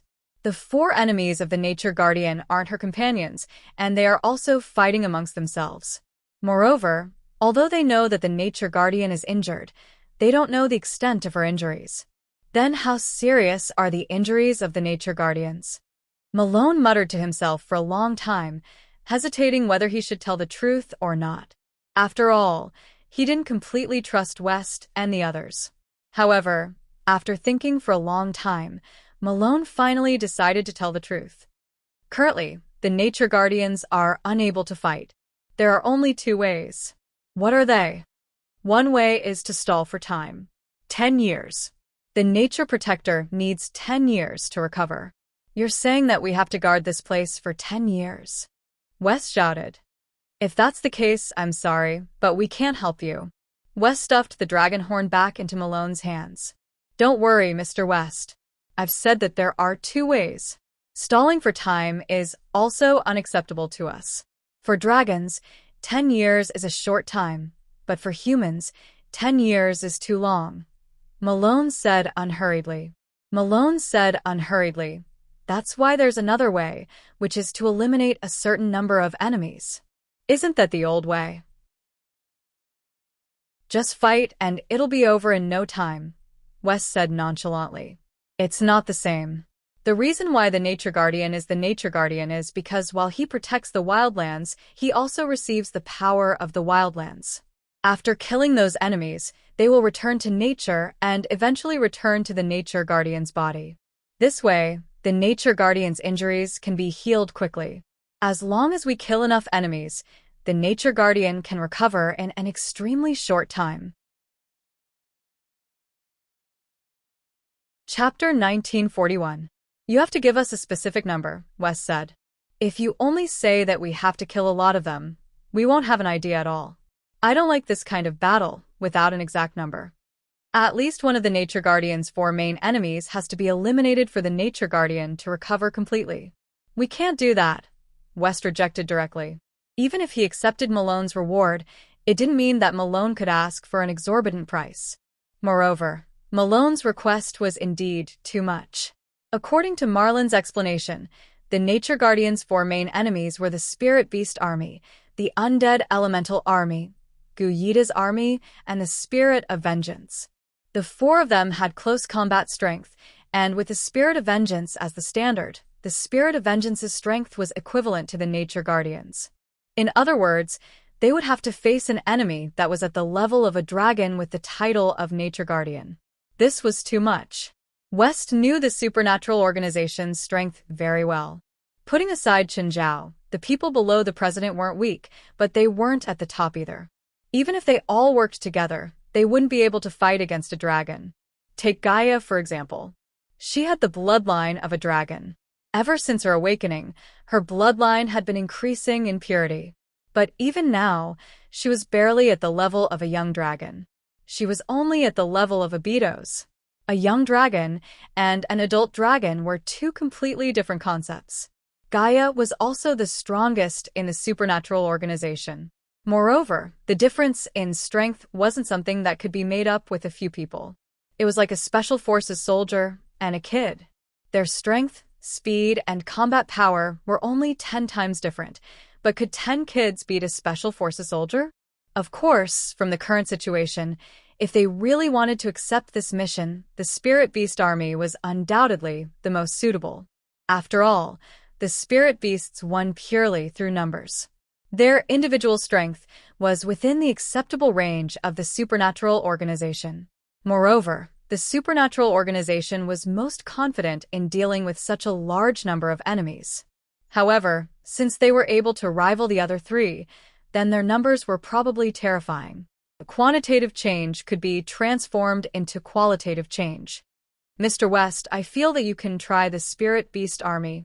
Malone said, the Spirit Beast Army isn't always gathered together. They are all led by Chief-class Spirit Beasts. Roughly 1 Chief-class Spirit Beast will be born out of every 10,000 Spirit Beasts. Their habits are very similar to wild beasts, and they will often have conflicts with each other over territory. Hence, you don't need to deal with the entire Spirit Beast Army at once. You just need to wipe them out one by one. Marlin paused for a moment before continuing. Also, I can provide you with information about the Spirit Beasts. I still can't. Your conditions are too much, West said. Mr. West, we can arrange for a few spiritualists who are not weak to work with you. A rather strong spiritualist? We don't like to team up with strangers. Malone had never met someone so difficult to deal with. If it weren't for the fact that they were powerful, Malone would have flipped the table. Marlon continued, Mr. West, the people I've arranged are not weak, but they are also willing to listen to your orders. They will obey any order you give them unconditionally. Are these people your subordinates? No, but they have already made a promise. Hence, they don't object to my arrangements. West was a little puzzled.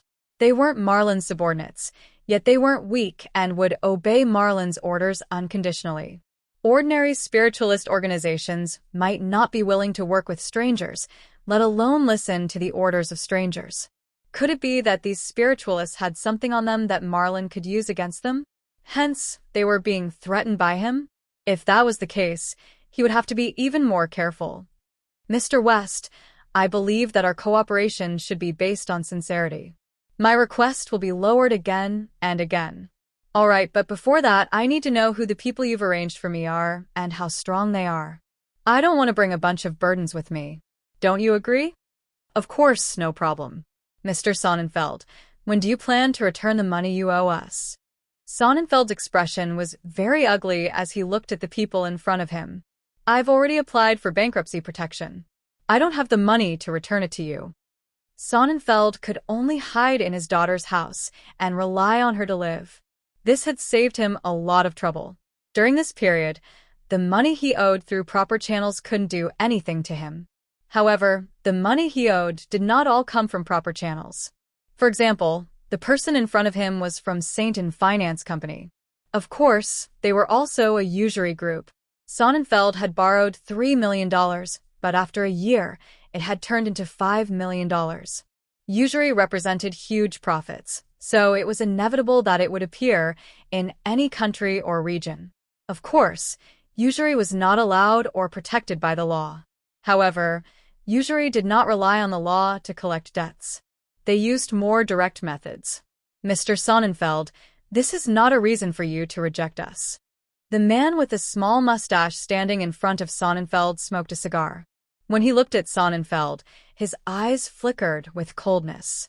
I don't like violence, but that doesn't mean I won't use it. I communicate with most of my clients peacefully, but if they don't listen to me, I don't mind using unconventional methods to get back the money that belongs to us. Just then, the door opened and Demi walked in. When she saw her father and a few strangers, her face sank. Who are you? Get out of my house, or I'll call the police. The man with a small mustache looked at Demi.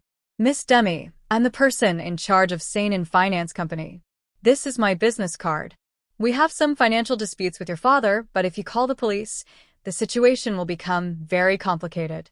Dad, how much do you owe them? Demi looked at her father. Sonnenfeld lowered his head, unwilling to answer the question. $5 million. The man with a small mustache answered for Sonnenfeld. Demi's face darkened. $5 million? Even if she sold herself, she wouldn't be able to get that much money. Chapter 1942. The people from the finance company left.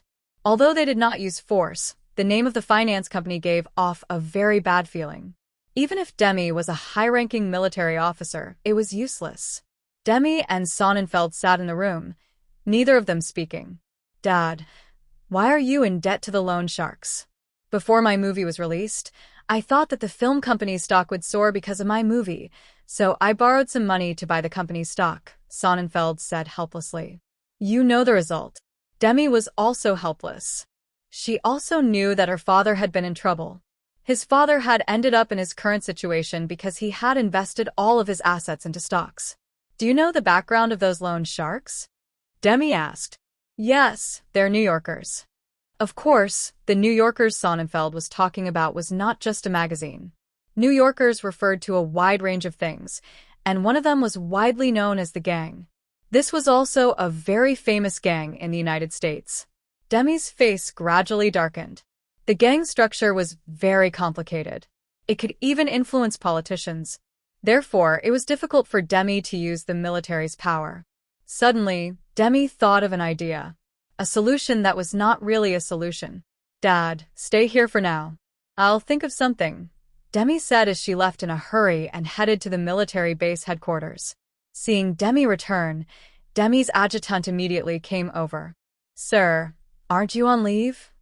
"I'm fine, so I came back," Demi said calmly.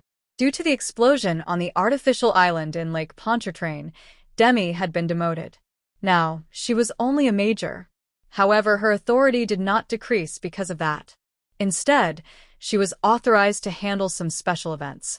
Now, she was in charge of the entire military base. After Demi returned to her office, she immediately opened a file on her computer. Demi had access to a lot of secrets. Not long ago, she discovered one of the missions. The higher-ups had given her $30 million for this mission. It could be said that this mission was the most expensive mission that Demi had ever encountered. After all, some missions in third-world countries only cost a few $100,000 to a few $1 million. Eliminate the Sala lab in the desert near the capital of Baja California. The mastermind behind Sarah's laboratory was the culprit behind the explosion of the artificial island in Lake Pontchartrain. At present, the approximate location of Sala's laboratory had been determined. It was located underground within 200 square kilometers. Demi stared at the description of the mission, reading every single useful information in detail. At the moment, it was still impossible to find out the true identity of the owner of Sarah's laboratory, so it was best to keep at least one person alive. At the same time, Sarah's laboratory was conducting unknown experiments, and the contents of the experiments were likely to involve human and biological experiments that violated national and international laws. There were also many unnatural monsters in the desert that were extremely aggressive. Because it was located in Mexico, it could not receive military support, nor could it carry too many extraordinary weapons. However, they could hire international mercenaries, and the activity budget was capped at $30 million. Demi thought about it. At the moment, she could only mobilize about 500 people in the military base. There were only about 300 people who could carry out the mission, while the other 200 were logistics personnel. Furthermore, it was impossible for all 300 of them to complete the mission at the same time. For this operation, they could only mobilize about 150 people at most. During the last operation on the artificial island in Lake Pontchartrain, she had lost nearly 100 people. This time, the target was Sarah's laboratory itself, so the danger would definitely be higher than the last time. Wanting to completely destroy Sarah's laboratory with just 150 people? The difficulty was too high. Demi thought about it for a long time. According to her best plan, she would complete this mission alone. She would falsely report the use of the funds, then withhold a portion of the funds to pay off her father's debt. As a military general, she naturally had a way.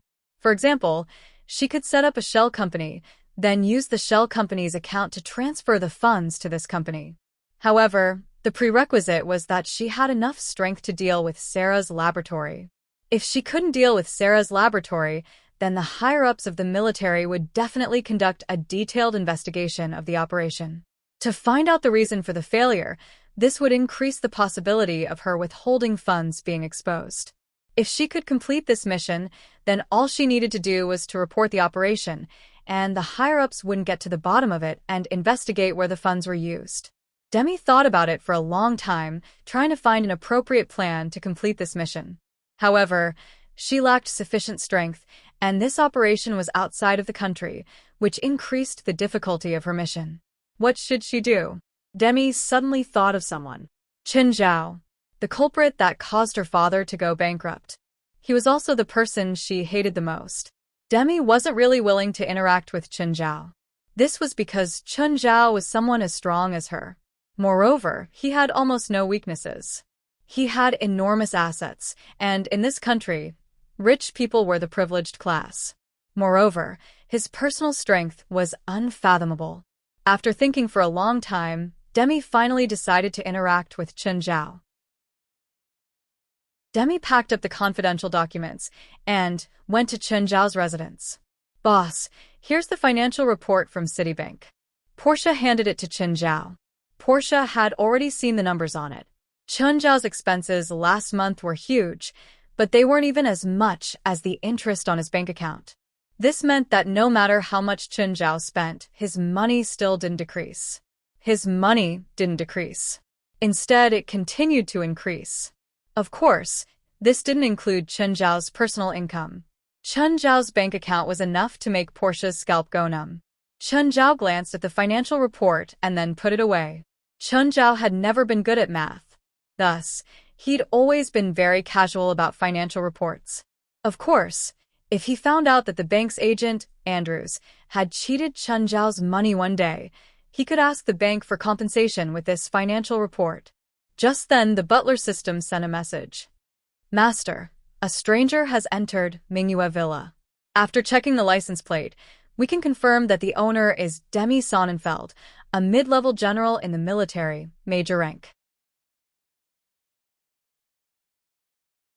Chapter 1943. She was a guest. But Demi wasn't a good guest. It was obvious from her gaze and expression when she'd arrived. She definitely wasn't a guest. Portia stood beside Chen Zhao. Looking at Demi's angry face, she was even more annoyed. Last time, Demi had used her to threaten Chen Zhao. It would be strange if she had a good attitude towards Demi. Chen Zhao crossed his legs and looked at Demi. Miss Demi, if you're just here to stare at me, I can take a photo for you. You can stare at it day and night. Demi took a deep breath. Even here, Demi was still hesitant about whether or not to cooperate with Chen Zhao. But in the end, she made up her mind. Miss Portia, can you give me some space? I have something to discuss with your boss. Portia was even more annoyed. You don't pay me. Why should I listen to you? Demi looked at Chen Zhao. Mr. Chen, what do you think? Portia, go and accompany the kids. Chen Zhao also wanted to know why Demi was looking for him. If Portia was here, Demi definitely wouldn't say anything. What she wanted to tell him was most likely confidential information. It wouldn't benefit Portia if she knew. Portia glared at Demi hatefully and then turned to leave. You can say it now, Ms. Demi. Demi handed Chen Zhao the document she'd brought with her. Mr. Chen, take a look at this. What's this? Chen Zhao didn't take it out immediately. Demi wasn't his friend. In fact, they were enemies. Who knew what the document was? Remember the explosion on the artificial island in Lake Pontchartrain? Demi said. It was done by the people from Sarah's lab. Chen Zhao still didn't take out the document. Instead, he waited for Demi to continue. Demi's expression was calm. She hoped to see some change in Chen Zhao's expression. But Chen Zhao didn't move at all, as if this had nothing to do with him. In fact, it really had nothing to do with him. I still don't understand. Mr. Chen, you were attacked by a super bomb last time. Don't you want revenge? I don't want to. I am a person who advocates peace and opposes violence. Not all losses can be solved with violence. Hearing that, Demi couldn't help but feel nauseous. Chen Zhao's words were really untrustworthy. Mr. Chen, this isn't interesting at all. Is that so? But I still don't understand. Miss Demi, why are you showing me this thing? Demi was a bit annoyed by Chen Zhao's obvious question. However, there was no trust between them in the first place. Therefore, both sides held back from each other. Of course, Demi hoped that Chen Zhao would be overwhelmed by anger. Meanwhile, Chen Zhao was always on guard against Demi. Mr. Chen, I'll be straightforward. How about you and I work together to eradicate this Sarah lab? Nothing. Chen Zhao rejected Demi's suggestion. Why? This will benefit you as well. Benefits? I don't see any benefits. Demi took a deep breath and said, $10 million. Chen Zhao crossed his arms and didn't react at all. $15 million, $20 million. But Chen Zhao still didn't react. Mr. Chen, you'd better take a look at the documents I've brought. In the past 10 years, Sarah Lab has conducted a large number of illegal experiments. 10 years ago, there was a case of a large number of police officers going missing in Bakali. In one night, more than 50 police officers went missing. 3 years later, they were found buried in an abandoned mine. These 50 police officers all had one thing in common. They all took part in an operation. They once took down an organization that sold human organs. That organization was an external department of Sarah Lab. What does this have to do with me? All the signs show that Seralab is a vengeful organization. They take revenge on those who were their enemies in the past, Demi said. Demi said, both you and I have fought them before, so I don't think Sala's laboratory will let you go. Chen Zhao frowned. He really didn't like Demi. He didn't like Demi, but he had to admit that Demi's words had hit his sore spot. Chen Zhao didn't like to guard against thieves day and night. You represent the military. Isn't the military enough to destroy Seralab? Seralab is in Mexico, in the middle of the desert near Bacali. No matter how powerful the military is, they can't send an army into Mexico. Since it's in Mexico, you have even less reason to attack, right? It's not in America, anyway. No, they're a potential threat. We have to destroy them. Demi stared at Chen Zhao. Just like last time, you'll be hired as a special consultant for the military. Chen Zhao closed his eyes and leaned back, as if he was thinking about Demi's words. Mr. Chen, after this operation, we'll write off all our grudges. I won't make trouble for you in the future either. Chen Zhao had to admit that he was still a bit wary of Demi. After all, she was a mid-level general. Her hatred couldn't hurt Chen Zhao in any real way, but it didn't hurt him much. But the potential threat still existed. This was a problem Chen Zhao had to face. Seeing that Chen Zhao was wavering, Demi continued. Apart from that, I can also be your partner in the military. Of course, it's a private one. Chen Zhao was tempted, but he still hesitated. Why should I believe you? I can write a guarantee for you, Demi said. Demi said, if our relationship breaks down in the future, you can expose this guarantee. Chen Zhao was surprised. Demi's intentions were too obvious. She wanted to cooperate with him. She'd actually put his weakness in his hands. But Chen Zhao had to admit that he was really wavering this time. Demi was a potential stock in the military. If she could become his partner, it would only be good for him. Sure. As long as you're willing to write a guarantee, I'll agree to the cooperation. Chen Zhao finally made up his mind. I have another condition, Demi said. Chen Zhao frowned. What condition? Demi looked at Chen Zhao. I need you to promise me first, then I can tell you. How is that possible? Do I have to promise you even if you tell me to eat shit? My condition isn't difficult for you at all. In fact, it's insignificant. Chapter 1944. Even if they'd verbally agreed to cooperate. But Chen Zhao still wouldn't agree to Demi's strange request easily. Even if it was a verbal agreement, Chen Zhao wouldn't accept it if he wasn't sure. If you can't tell me your request first, I definitely won't agree. Demi took a deep breath. She was angry at Chen Zhao's stubbornness. He wasn't willing to expose even the slightest flaw. From the beginning to the end, Demi couldn't take the initiative. She could only wait for Chen Zhao's answer.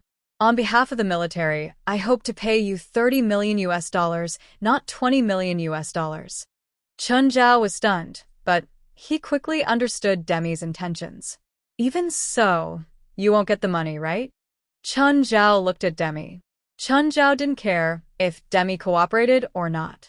In fact, he was more willing for her to do so. That way, Demi would give Chen Zhao even more leverage.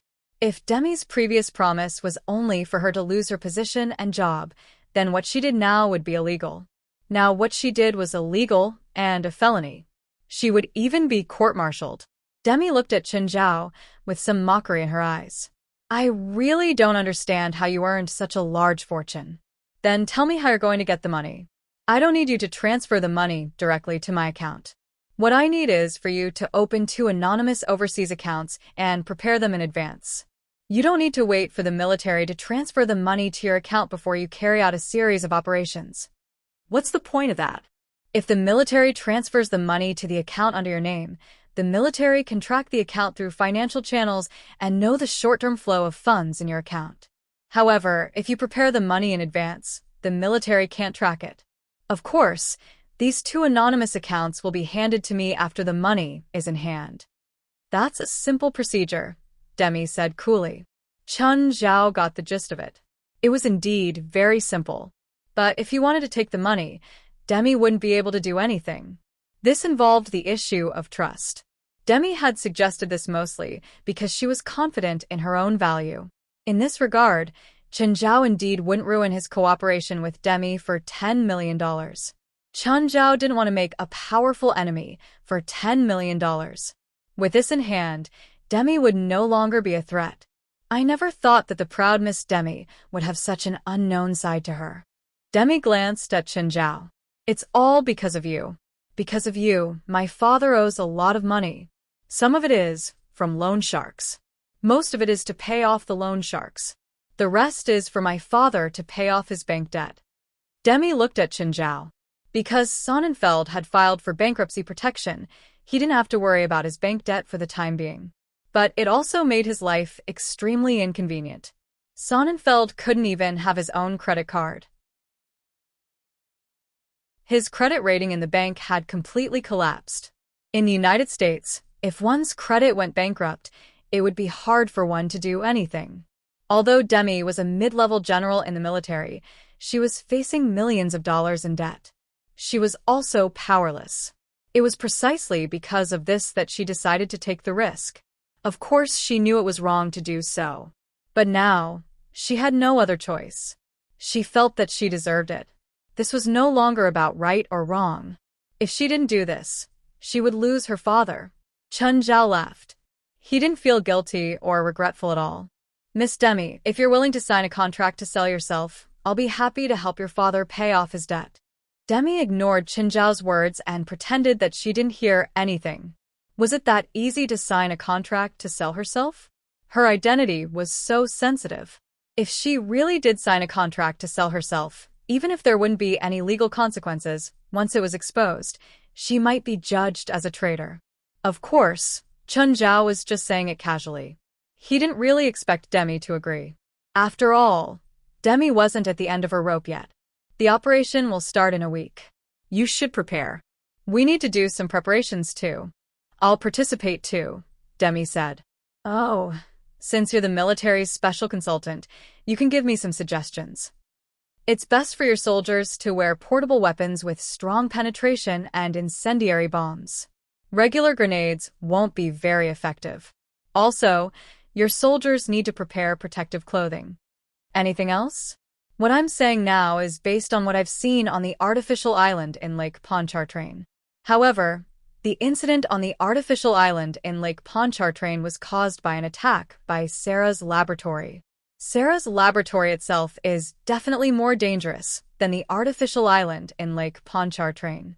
I know nothing about Sarah's laboratory, so I'm not sure what kind of danger we'll encounter. Also, if Sarah Lab uses a super bomb like last time, I won't be able to do anything. We'll all die together. Hearing that, Demi couldn't help but reveal a serious expression. After all, the explosion on Lake Pontchartrain's artificial island had left a deep impression on Demi. The artificial island had completely disappeared because of that, and a large portion of the Lake Pontchartrain bridge had also been destroyed. If we want to carry out this mission, the first thing we need to do is to be secretive, Chen Zhao said. We can't use military identities. All of us have to disguise ourselves as tourists. Also, the operation has to be completed in one night. We can't give them time to prepare. If the people from Sarah Lab find out that they've been targeted by the American military, they might abandon the lab and prepare a huge gift for us. Demi nodded. Chen Zhao's words made sense. But this way, they couldn't hide the people they brought. After all, it would be too obvious if more than 100 burly Americans appeared in Akali. How does the military transport weapons to other countries? Chen Zhao asked. We have our own channels. We have arms dealers all over the world. As long as we provide them with what we need, they can prepare the weapons locally. We don't need to transport them. By the way, can I buy firearms if I want? No. Only the military can use those channels. Even I can't contact them. I can only send information and requests through the higher-ups in the military. Chapter 1945. Boss, why did that woman want to see you? After Demi left, Portia returned to Chen Zhao's side. Judging from their conversation, it didn't seem like they were talking about anything serious. However, When she saw Chen Zhao's smiling face, Portia suspected that Chen Zhao had earned money again. She remembered that when Demi came to Chen Zhao for help last time, she offered him $20 million. At that time, Chen Zhao had accepted it unwillingly. She didn't know that Chen Zhao must have earned a lot of money to be smiling so happily. Chen Zhao whistled and lay down on the chair.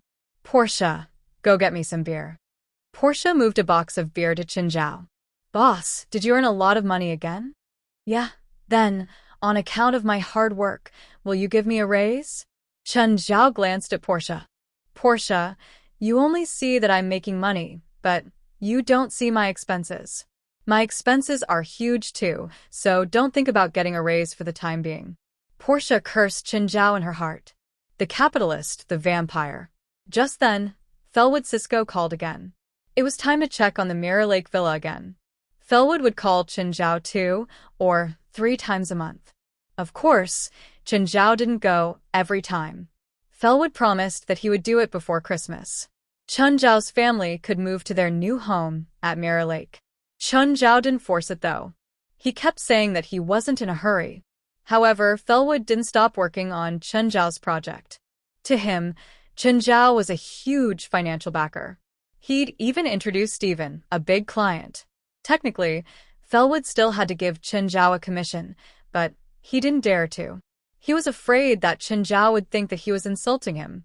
After all, he couldn't afford to give too much.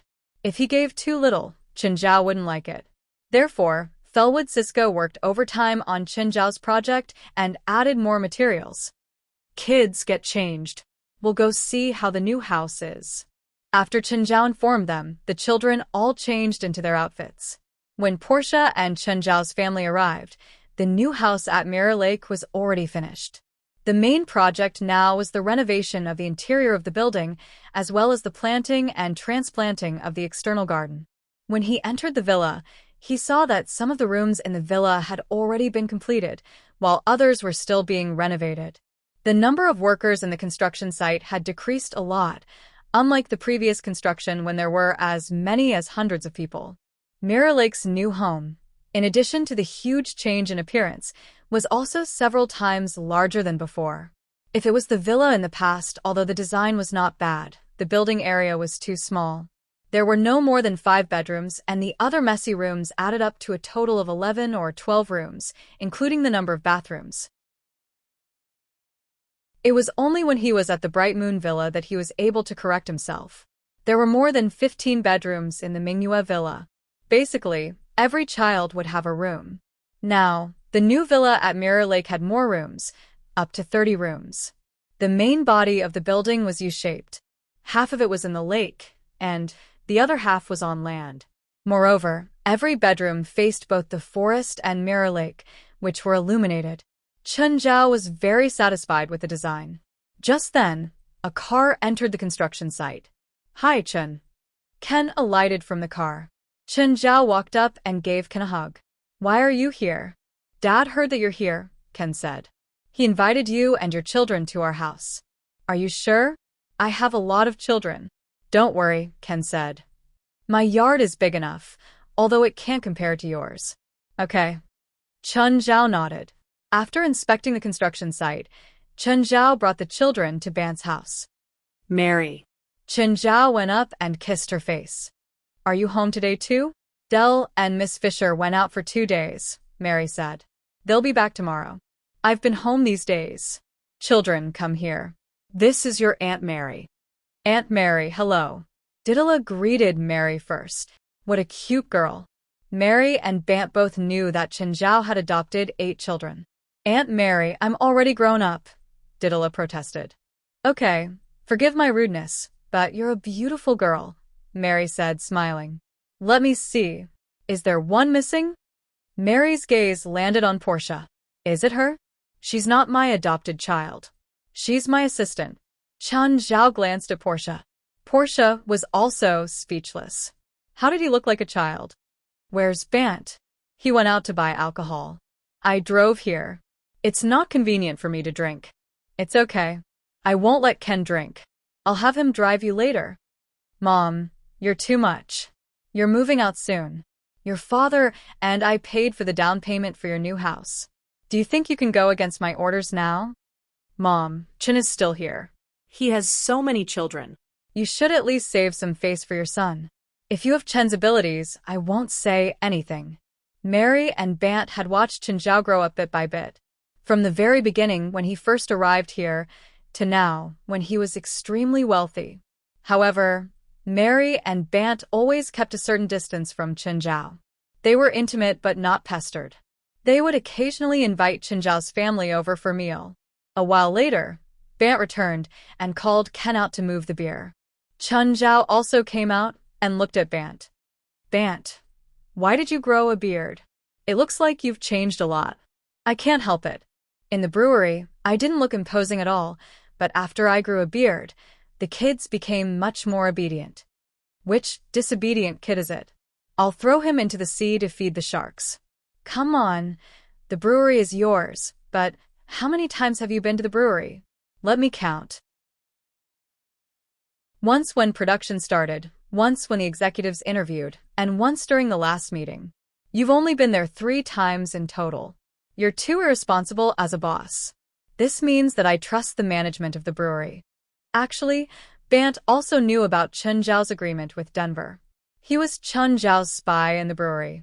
He was definitely one of Chen Zhao's people. Even if he said otherwise, no one would believe him. Chapter 1946. When Chen Zhao left, he didn't ask Ken to send him off. Instead, he forbade Portia from drinking and made her drive. Portia was already used to Chen Zhao's unscrupulous boss. Boss, I want next month's salary in advance, Portia said as she drove. I'm drunk now. I can't hear what you're saying. Boss, my house has no water and electricity. Do you want me to live in a primitive society? Portia planned to act pitiful in front of Chen Zhao. Last time, I asked if you wanted to borrow money. If you need it, I can lend it to you, but you rejected me. I don't want to borrow money now.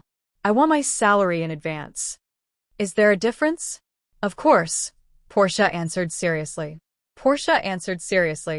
If I borrow money, then I'll only owe more and more. But if I get my salary in advance, then the amount of money I owe won't increase. The American people were used to this sort of thing. Spending in advance, receiving in advance, and enjoying in advance. Before Chen Zhao could reply, Portia added, If you don't agree, I'll move to your house. Sure. Chen Zhao agreed readily. You can move here for half a month. Huh. I'm going on a business trip next week. You can move here and help me take care of the kids. You don't need me to follow you? No. No, I don't want to be a laborer, Portia wailed. I'm not your coolie. I'm highly educated. I should do something more meaningful. Chen Zhao rolled his eyes and said mercilessly, If you think you should do something more meaningful, you should be a volunteer. Portia, know your place. You're just a vain woman. Portia was speechless. You're just a vain woman. Boss, is this fun? Yes. You're so rich, Portia said earnestly. You should hire some servants. Chen Zhao tilted his head and looked at Portia. To save money, he said matter-of-factly. Portia wanted to vomit blood. He earned tens of millions of dollars just to save some money? Wasn't that a bit too much? His one day's income was probably the lifetime income of a bunch of servants. Boss, you've gone too far. How about this? I'll advance your salary for next month, but you'll have to temporarily move into my house while I'm on a business trip. Fine. What else could Portia do? She had no right to choose at all. If she continued to bargain with Chen Zhao's personality, he might not even get an advance on his salary. He directly ordered him to move in. Boss, do you really not need me to go with you? I'm going to Mexico, Mexicali, not some shopping city. But Cali? That place is not bad either. Cali is the capital of Baja California because of its proximity to the United States. Therefore, the export processing industry here is quite prosperous, and it has also attracted a large number of Americans to Cali for vacation. In addition to the unique scenery here, it was also because the prices here were quite low. Here, one could enjoy the treatment of a rich person with $1,000. With 10,000 USD, One could enjoy the treatment of an emperor here. The middle class in America loved to come here. Portia was tempted to tag along. She had always heard that Cali was a popular holiday spot. If they followed Chenjiao, they would definitely spend a lot of money, given Chenjiao's requirements for quality of life. On the other hand, she did not have to spend a single cent to enjoy the best quality of life. Unfortunately, Chenjiao clearly would not agree to her request. After reaching home, Portia left. Of course, she still got an advance on her salary before leaving.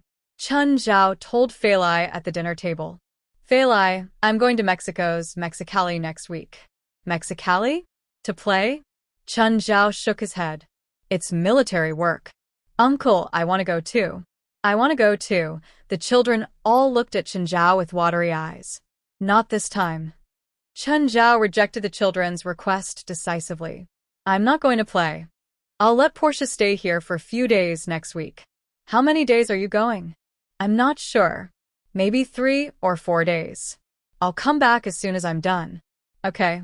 I'll bring the children to the coastal rescue team while you're gone. That's okay. Portia can go. She can help a little. Hi, I'm Portia. Hi, I saw an ad on an agency website for sharing rentals. I heard that you're looking for a partner? Yes. Can I look at the house? Of course. But did you see the rent? It's at least $2,000. I need to look at the house first. If I'm satisfied, I'll accept the price. When will you come to look at the house? Now. I'm in a hurry. Sure. I don't have time during the day anyway. Portia didn't have money, but the house she was living in wasn't bad. It was a single-family villa in an upscale neighborhood. It was around 300 square meters. This was the house she'd found after getting Chenjiao's job. At the time, she'd thought that her salary was enough to pay for the house. Later, she'd been short of money again, but she wasn't willing to move anymore. She wanted to find someone to share her house with. 30 minutes later, there was a knock on Portia's door. When Portia opened the door, she saw a very petite girl standing outside. The girl looked to be around 20 years old, but she was around 5 meters tall. I'm here to look at the house. I might be your partner. The girl wore a loose long-sleeved shirt and hid her hands in her pockets. Portia saw a sports car parked in front of the villa. It seemed that the girl was quite rich. Please come in. Portia let the girl in. I'm Zephra, the girl said. I'm Portia. Zephra walked around the room. Portia introduced the houses to Zephra one by one. This house has 3 bedrooms, each with its own bathroom. Of course, there's also a public bathroom. That's the living room. The kitchen is over there. Water, electricity, and gas are shared equally. I don't cook at home, Zephra said. Then I'll take care of your breakfast. Okay. Zephra nodded. Zephra didn't realize that she'd fallen into Portia's trap. Or rather, she wasn't very sensitive to money. My room is on the left, Portia said. You can choose one of the other 2. I'm not home most of the time. Even on the weekends, I'm probably working for my stingy vampire boss. Chapter 1947. The entire rent for Portia's apartment was only $3,500. But Portia asked Riva for $2,000. Of course, Portia actually had room to bargain. But Zephra had no intention of bargaining. After looking at the apartment, Riva stuffed a stack of cash into Portia's hands. Here's $2,000. Can I move in now? You mean today? Yes, it's expensive to stay in a hotel, Riva said. You're welcome. Portia finally smiled. Today was really a happy day.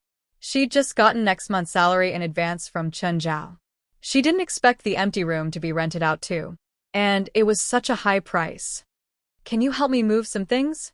Did you bring any luggage? It's in the car. What luggage do you have in your sports car? A box of miscellaneous items and a box of clothes. When Portia followed Riva to the sports car, she realized that there was indeed very little luggage. Just as Portia was about to lift a box, Riva said, You can't carry that box. You can carry the other one. Portia was immediately unhappy. She was at least 20 centimeters taller than Riva. Why could Riva carry it when she couldn't? As if she hadn't heard Riva, Portia reached for the box. But Portia felt like the box was filled with iron. She couldn't lift it at all. Portia tried again and the box moved slightly. However, there was still a long way to go before he could take it out of the trunk. What's in this box? Iron? Let me take this box. Riva walked over and lifted the box with one hand. Then, she raised it slightly and put it on the ground. Portia's eyes almost fell to the ground. She could do that? Portia tried again. The other box. The other box was much easier. At least the second box was a normal weight. The first box, on the other hand, was at least 100 kilograms. This girl's strength was way too great. She could actually lift such a heavy box with one hand. Do you have sheets and pillows? I can borrow them for one night. Sure. Portia was generous. He helped Revla tidy up the room and gave his pillows and sheets to Revla. Riva opened the heavy box. Portia saw that there were indeed a lot of things in the box. Moreover, the items were very complicated, and most of them were things that she could not recognize. What are these things? My tool for work, Zephyr replied calmly. He took out the items from the boxes one by one and arranged them neatly. Portia also came over and studied it for a long time, but she still had no clue. There was no way to figure out the uses of these things. Is there anything to eat? Zevra asked after a while. Yes, I'll go get some food. Portia had pizza in her fridge that was a few days old, but it was still edible after being reheated in the microwave. After taking 2 bites, Refra put the pizza back on the plate in disgust. Is it not to your taste? Don't tell me that's what you serve for breakfast. Zephyr looked at Portia suspiciously. Of course not. I just forgot to throw it away. In fact, Portia had been freeloading her meals at the Bright Moon Villa. There are still fresh ingredients in the fridge, but my cooking skills are very average. You can make it yourself. Indeed, Zephyr went to the kitchen to cook. Portia looked at Refra's skillful cooking and was a little stunned. Especially after she was done, Portia couldn't help but feel hungry as she looked at the food Zephyr cooked, even though she had already had dinner at the Bright Moon Villa. But now, she felt a little hungry again. Let's have some, Zephyr said. Are you a chef? Portia looked at the stir-fried meat with broccoli, picked up a knife and fork, and stabbed a piece of meat. Portia's eyes lit up as soon as it entered her mouth. Delicious. Stir-frying was rarely used in European and American cooking. It wasn't that it didn't exist, but it was very rare. Are you a chef? No, cooking is just my hobby, Zephyr said. And I can't treat myself badly after living alone for so long. You're really good at cooking. Thank you. Zephyr could tell that Portia wanted to eat too, so she made a lot of dishes. Portia didn't stand on ceremony, even though it was her own home. She felt like she was freeloading. What's your job? Portia asked curiously. I'm a special consultant. Special consultant? What kind? You probably don't have the chance to use me. What about you? What do you do? I'm a private consultant for a rich man, Portia said. But my dream is to be a star. Everyone in LA wants to be a star. Zephyr didn't find Portia's answer strange at all. Except for rich people, such as my vampire boss. Is your boss very strict with you? Of course. He's the most despicable, shameless, and stingiest man I've ever seen. You can't imagine how stingy he is. If that's the case, why don't you quit? He pays me well, Portia said. But she didn't think that she could find a job that could pay her $3,500 a week. She had a good education, but there were too many cases of people with good education living on the streets here. After all, $3,500 a week was higher than the average income of a middle-class family. Plus, Portia owed Chen Zhao a lot of money. Didn't you say that he's stingy?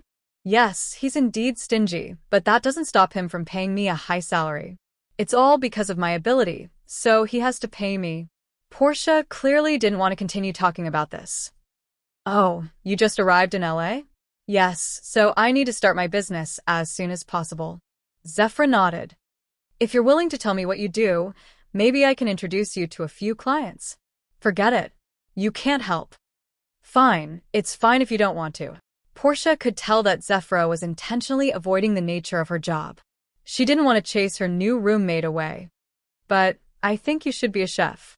Your food is really delicious. A chef doesn't make as much as my current income. You have a high income? Kind of. I'm also a high-income person. Zephyr smiled. Finance. The only possibility Portia could think of was finance. Chapter 1948. My job is more complicated. Zevra was still perfunctory. Portia saw that Zevra really didn't want to talk about it, so she gave up on asking. Knock, knock. Just then, a knock on the door interrupted the two women's conversation. I'll get the door. Portia jogged to the door and opened it. Two people stood outside. One of them was wearing a hat. Hello, are you Miss Portia? I am. Who are you? Portia was very sure that she didn't know the two people at the door. If you're here to sell insurance, our conversation ends here. No, we are not selling insurance. I am Peter, the person in charge of Sane Finance Company. I heard that Miss Portia has been a little short on money recently. Our company has recently launched a loan product that can solve Miss Portia's current financial crisis, Peter said.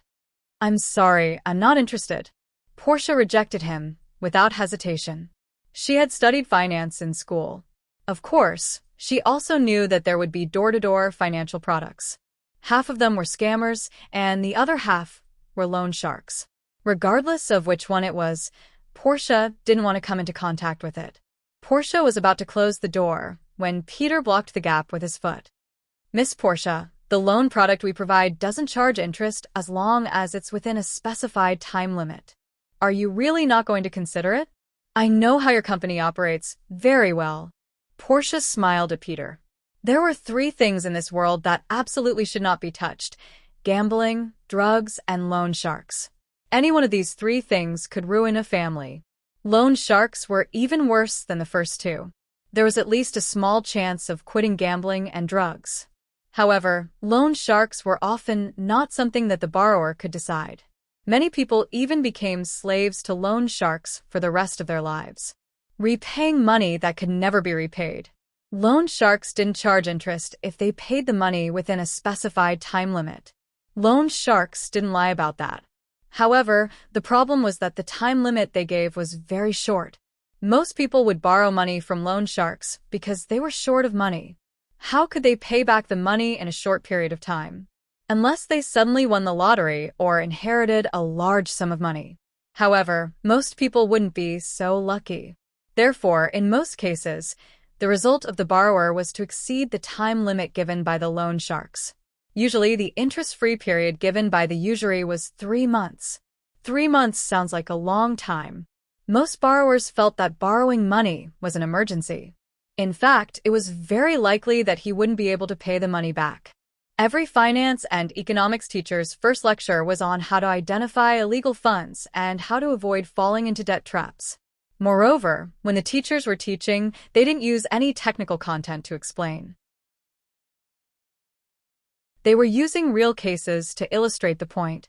Moreover, every story ended with a cruel ending. Some of them wanted to treat their family members, while others wanted to do business to raise funds for emergencies. In short, there were all sorts of reasons for the emergency, but the result was that everything was ruined. Sir, please leave my house. Portia was not afraid of them. They might have a background in the underworld, but as long as he didn't owe them money, they couldn't do anything to him. Although usury was an illegal business, they still needed to be trustworthy. In this respect, he was similar to most businessmen. It was impossible for them to force others to borrow money. Peter could only take back his foot. Miss Portia, this is my name card. If you need it, you can call me anytime. We can also talk about the interest-free period. Portia looked like she was 1,000 miles away. She didn't even take the name card. If I need money, I can borrow money anytime. My boss's interest is much lower than yours. Also, he's much richer than you. Portia wasn't lying. Chun Zhao was indeed willing to lend her money, and he could borrow as much as he wanted. As for the safety issue, Chun Zhao only wanted the same interest from the bank. Portia was obviously more willing to trust Chun Zhao, not the infamous usury. In fact, there were many ways to calculate interest from usury. There were too many traps in their contracts. I wonder who Miss Portia's boss is. Can you introduce him to me?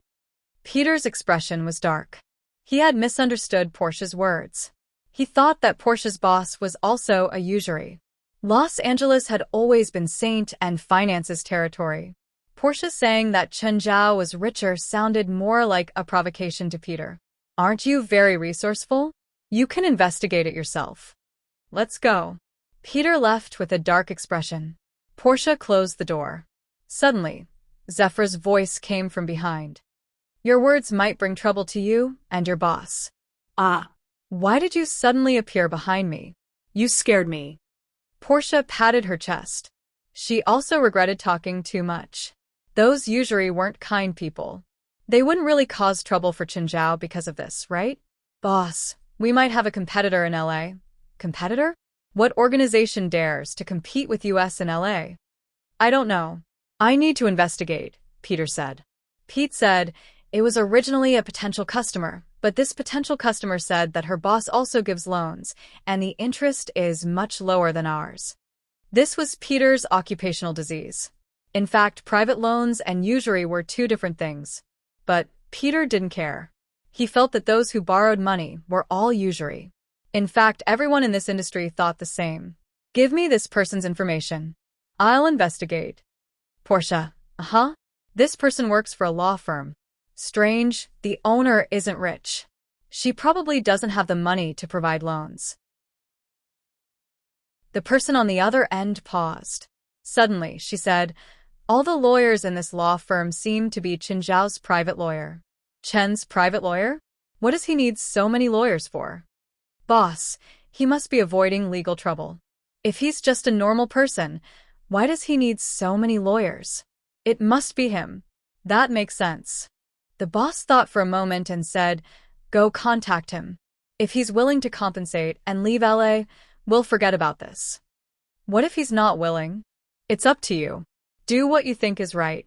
Boss, I understand. I'll give you a satisfactory answer. Chapter 1949. Saint and Finance Company was a very famous finance company in North America. It could often be seen on Wall Street. Moreover, Saint and Finance Company also had another unknown business, which was usury. Not everyone had access to the Saint and Finance Company. Their clients were mainly those with a certain ability to make money. Due to various reasons, their finances were in a short period of time. At this time, Sheng and would actively contact them. Saint and Finance Company had a very long history. It appeared along with the history of the United States and grew together with the strength of the United States. In the history of Saint and Finance, there had been several usurpations of power. But in the end, they all ended in failure. No matter how meticulous the subordinates' plans were, they could not escape the fate of failure. Rumor had it that Saint and Finance Company was in charge of a Black Hand family. When there was an uncontrollable internal situation, the mafia family would appear. Of course, this situation would not happen again in recent years. Sheng'an Tower was a brand new building. It was also the tallest building in Los Angeles. It had only been completed in May. From the name, it was obvious that it belonged to Sheng'an Finance. Sheng'an liked the feeling of overlooking Los Angeles from the top. Just then, a figure appeared behind Sheng and Sheng'an frowned. Don't suddenly appear behind me. I hate people who come uninvited. Brother, do you hate your sister that much? A young girl appeared behind Sheng and, you're a villain wanted by the entire spiritual world. I don't want to have anything to do with you. Sheng'an's attitude was as if he was 1,000 miles away. The girl licked her lips. I'm here to borrow some money from you. Sheng'an frowned. Impossible. Don't be so sure. I have information that you're interested in. There are many things that I'm interested in. What can you give me? Treasure Island, the girl said. I don't believe you. Sheng'an glanced at his sister. He knew his little sister very well. She was ranked 5th on the spiritual world's top 10 villains. All the negative comments from humans applied to her. The crimes she had committed were too numerous to list. Even though Sheng and didn't think of himself as a good person, but compared to his younger sister, he was simply a kind little angel. Big brother, you're hurting my heart. Cui Xin had a heartbroken expression.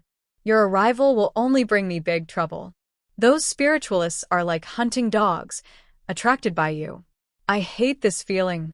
So, if you don't want me to kill you personally, you'd better leave this place immediately. Leave Los Angeles, Sheng'en said calmly. Moreover, your bounty seems to have increased again.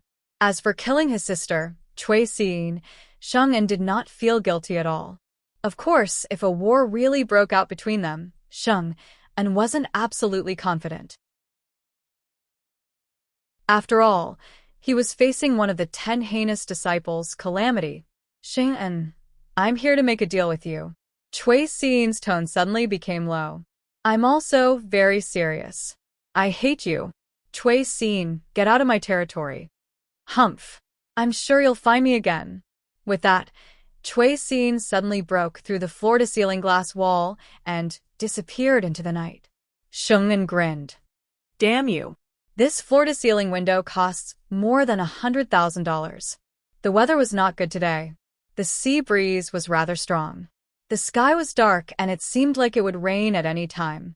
The waves were also a little big, so the children stayed at home and didn't go out to play. Portia, what's making you so happy? Is it because I gave you next month's salary in advance yesterday? I found a roommate, Portia said. My new roommate is paying me $2,000 a month. I remember that your house is only a little more than $3,000 a month. My roommate isn't as stingy as you. Portia glanced at Chen Zhao, her face full of disdain. You better be careful with your words. Be careful, or I'll make you pay me now. The terrible weather made Chen Zhao feel rather depressed. He wasn't afraid of the waves, but he was afraid of giving a bad example to the children. After all, he was still swimming in such a storm. The children would think that if Chen Zhao wasn't afraid, they wouldn't be afraid either. Chen Zhao would occasionally ask Wright for advice. Wright was an education expert. She wasn't just the principal of a university. She had been a teacher for many years, including elementary schools, middle schools, universities, and even kindergartens and early childhood classes. Wright had told Chen Zhao that children would learn from adults. Even adults would learn some of their parents' habits. Not to mention children who hadn't fully matured. Therefore, adults definitely couldn't give children the wrong example. Just then, 2 unfamiliar commercial vehicles entered the entrance of the Mingyue villa. Chen Zhao received the message from the butler system and couldn't help but frown. The butler system couldn't find the identity of the owners of the 2 cars. Chen Zhao walked out of the house and saw 10 people in black suits get out of the 2 cars. The leader was a man with a small mustache and an uncomfortable fake smile. Hello, you must be Mr. Chen? Peter walked up and extended his hand. Chen Zhao didn't extend it. He put his hands in his pockets and looked at Peter coldly. Do I know you? Then let me introduce myself. I'm the person in charge of Saint and Finance Company. My name is Peter. Oh, what can I do for you? I heard that Mr. Chen has the same business as us, Peter said with a faint smile. With a faint smile, Peter said, I don't think the market in Los Angeles is big, and the economic environment in the past 2 years is not optimistic, so I think Mr. Chen should go to other places to do business. Los Angeles can accommodate more people in the same industry. Of course, we will give you a satisfactory price for your business and channels in Los Angeles. Then what's your price? Chen Zhao's expression was as cold as usual. $1 million. I think Mr. Chen will give us face, right? Slap. Chen Zhao casually slapped Peter. Go back to where you came from. Peter was stunned by Chen Zhao's slap. You dare to hit me? Peter covered his face and stared at Chen Zhao in disbelief. You came to my house to blackmail me. Shouldn't I hit you? Chen Zhao glanced at the people Peter had brought and said coldly, Whoever dares to draw a gun in my house will die here today. Do it. Kill him for me. Pete had never been humiliated like this. Chapter 1950. The moment the first man took out his gun, Chen had already punched him in the chest. Everyone saw that the chest of the man in black had caved in. Then, he fell to the ground and thick blood seeped out of his mouth. The other men instinctively took out their guns. Chun grabbed a man's neck and used only a bit of strength. The man's neck was completely broken. Chunyu suddenly stopped killing and looked at his hands in confusion. Weird. Why did I lose control of my emotions? Chun asked himself. The other men all pointed their guns at Chun. Jen glanced at the men in black. That emotion surged up again. I'll count to 3. Put down your guns. It's for your own good. Chun controlled his emotions. Weird, something was affecting his emotions. Was it these people? No, there wasn't anything about them that made him feel strange. They were just ordinary people. The black-clothed men were also frightened.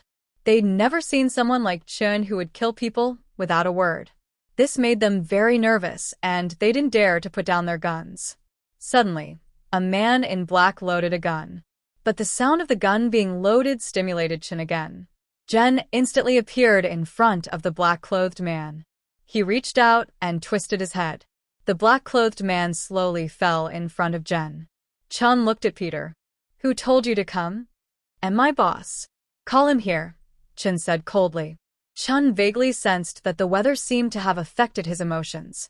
No, it couldn't be considered an influence. It was more like magnifying his emotions. Peter looked at Chun hesitantly. Do you know what you're doing? Do you know who our boss is? Chun closed his eyes and took a deep breath, trying his best to control his emotions. Cut the crap. Chun wasn't interested in listening to Peter explain who his boss was. Chun didn't like this feeling. Logically speaking, Chen's spiritual power should be immune to this kind of spiritual spell. But reality wasn't like that. Chun didn't know who had cast the spell. But the spell had indeed affected him. Maybe I should get someone else to contact your boss, Jen said murderously. Just then, Portia poked her head out. She saw the dead men on the ground. Chun turned to look at Portia. Portia was shocked. She had never seen Chen's face like this. Portia, close the door and don't let the children out. Portia immediately closed the door with a grave expression. Fortunately, although Jen lost control of his emotions, he didn't lose his mind. Hurry up, my patience is running out. Pete picked up the phone. He could feel it. Chun was not joking with him. Peter dialed Saint Anne's number with trepidation. Boss. I'm in trouble. What kind of trouble? He's in the police station? No. I'm at Minghua Villa on the Coast Road. I'm at the house of our colleague. He said he wanted to talk to you face to face. Didn't you tell him my identity? Just then, Jen picked up the phone. I don't know who you are, but I hate stupidity. Either you come over yourself, or I'll kill all your subordinates, and then go find you. Do you know what you're saying? Do you know who I am? You and your men seem to only know how to make empty threats. Fine. I'll find you and go myself. Don't regret it. Saint Anne was also furious. No one had ever dared to talk to him like this. Saint Anne had never been so furious. But very soon, Saint Anne sobered up. Saint Anne shook his head heavily and forced himself to calm down. Damn, that damned Chui Si. She released her territory. What does she want? Although Saint Anne had calmed down, he still decided to meet the man who dared to threaten him. Jen stood there. He didn't even dare to return to the house. These emotions came in waves. The suppressed anger would be reignited in the next moment.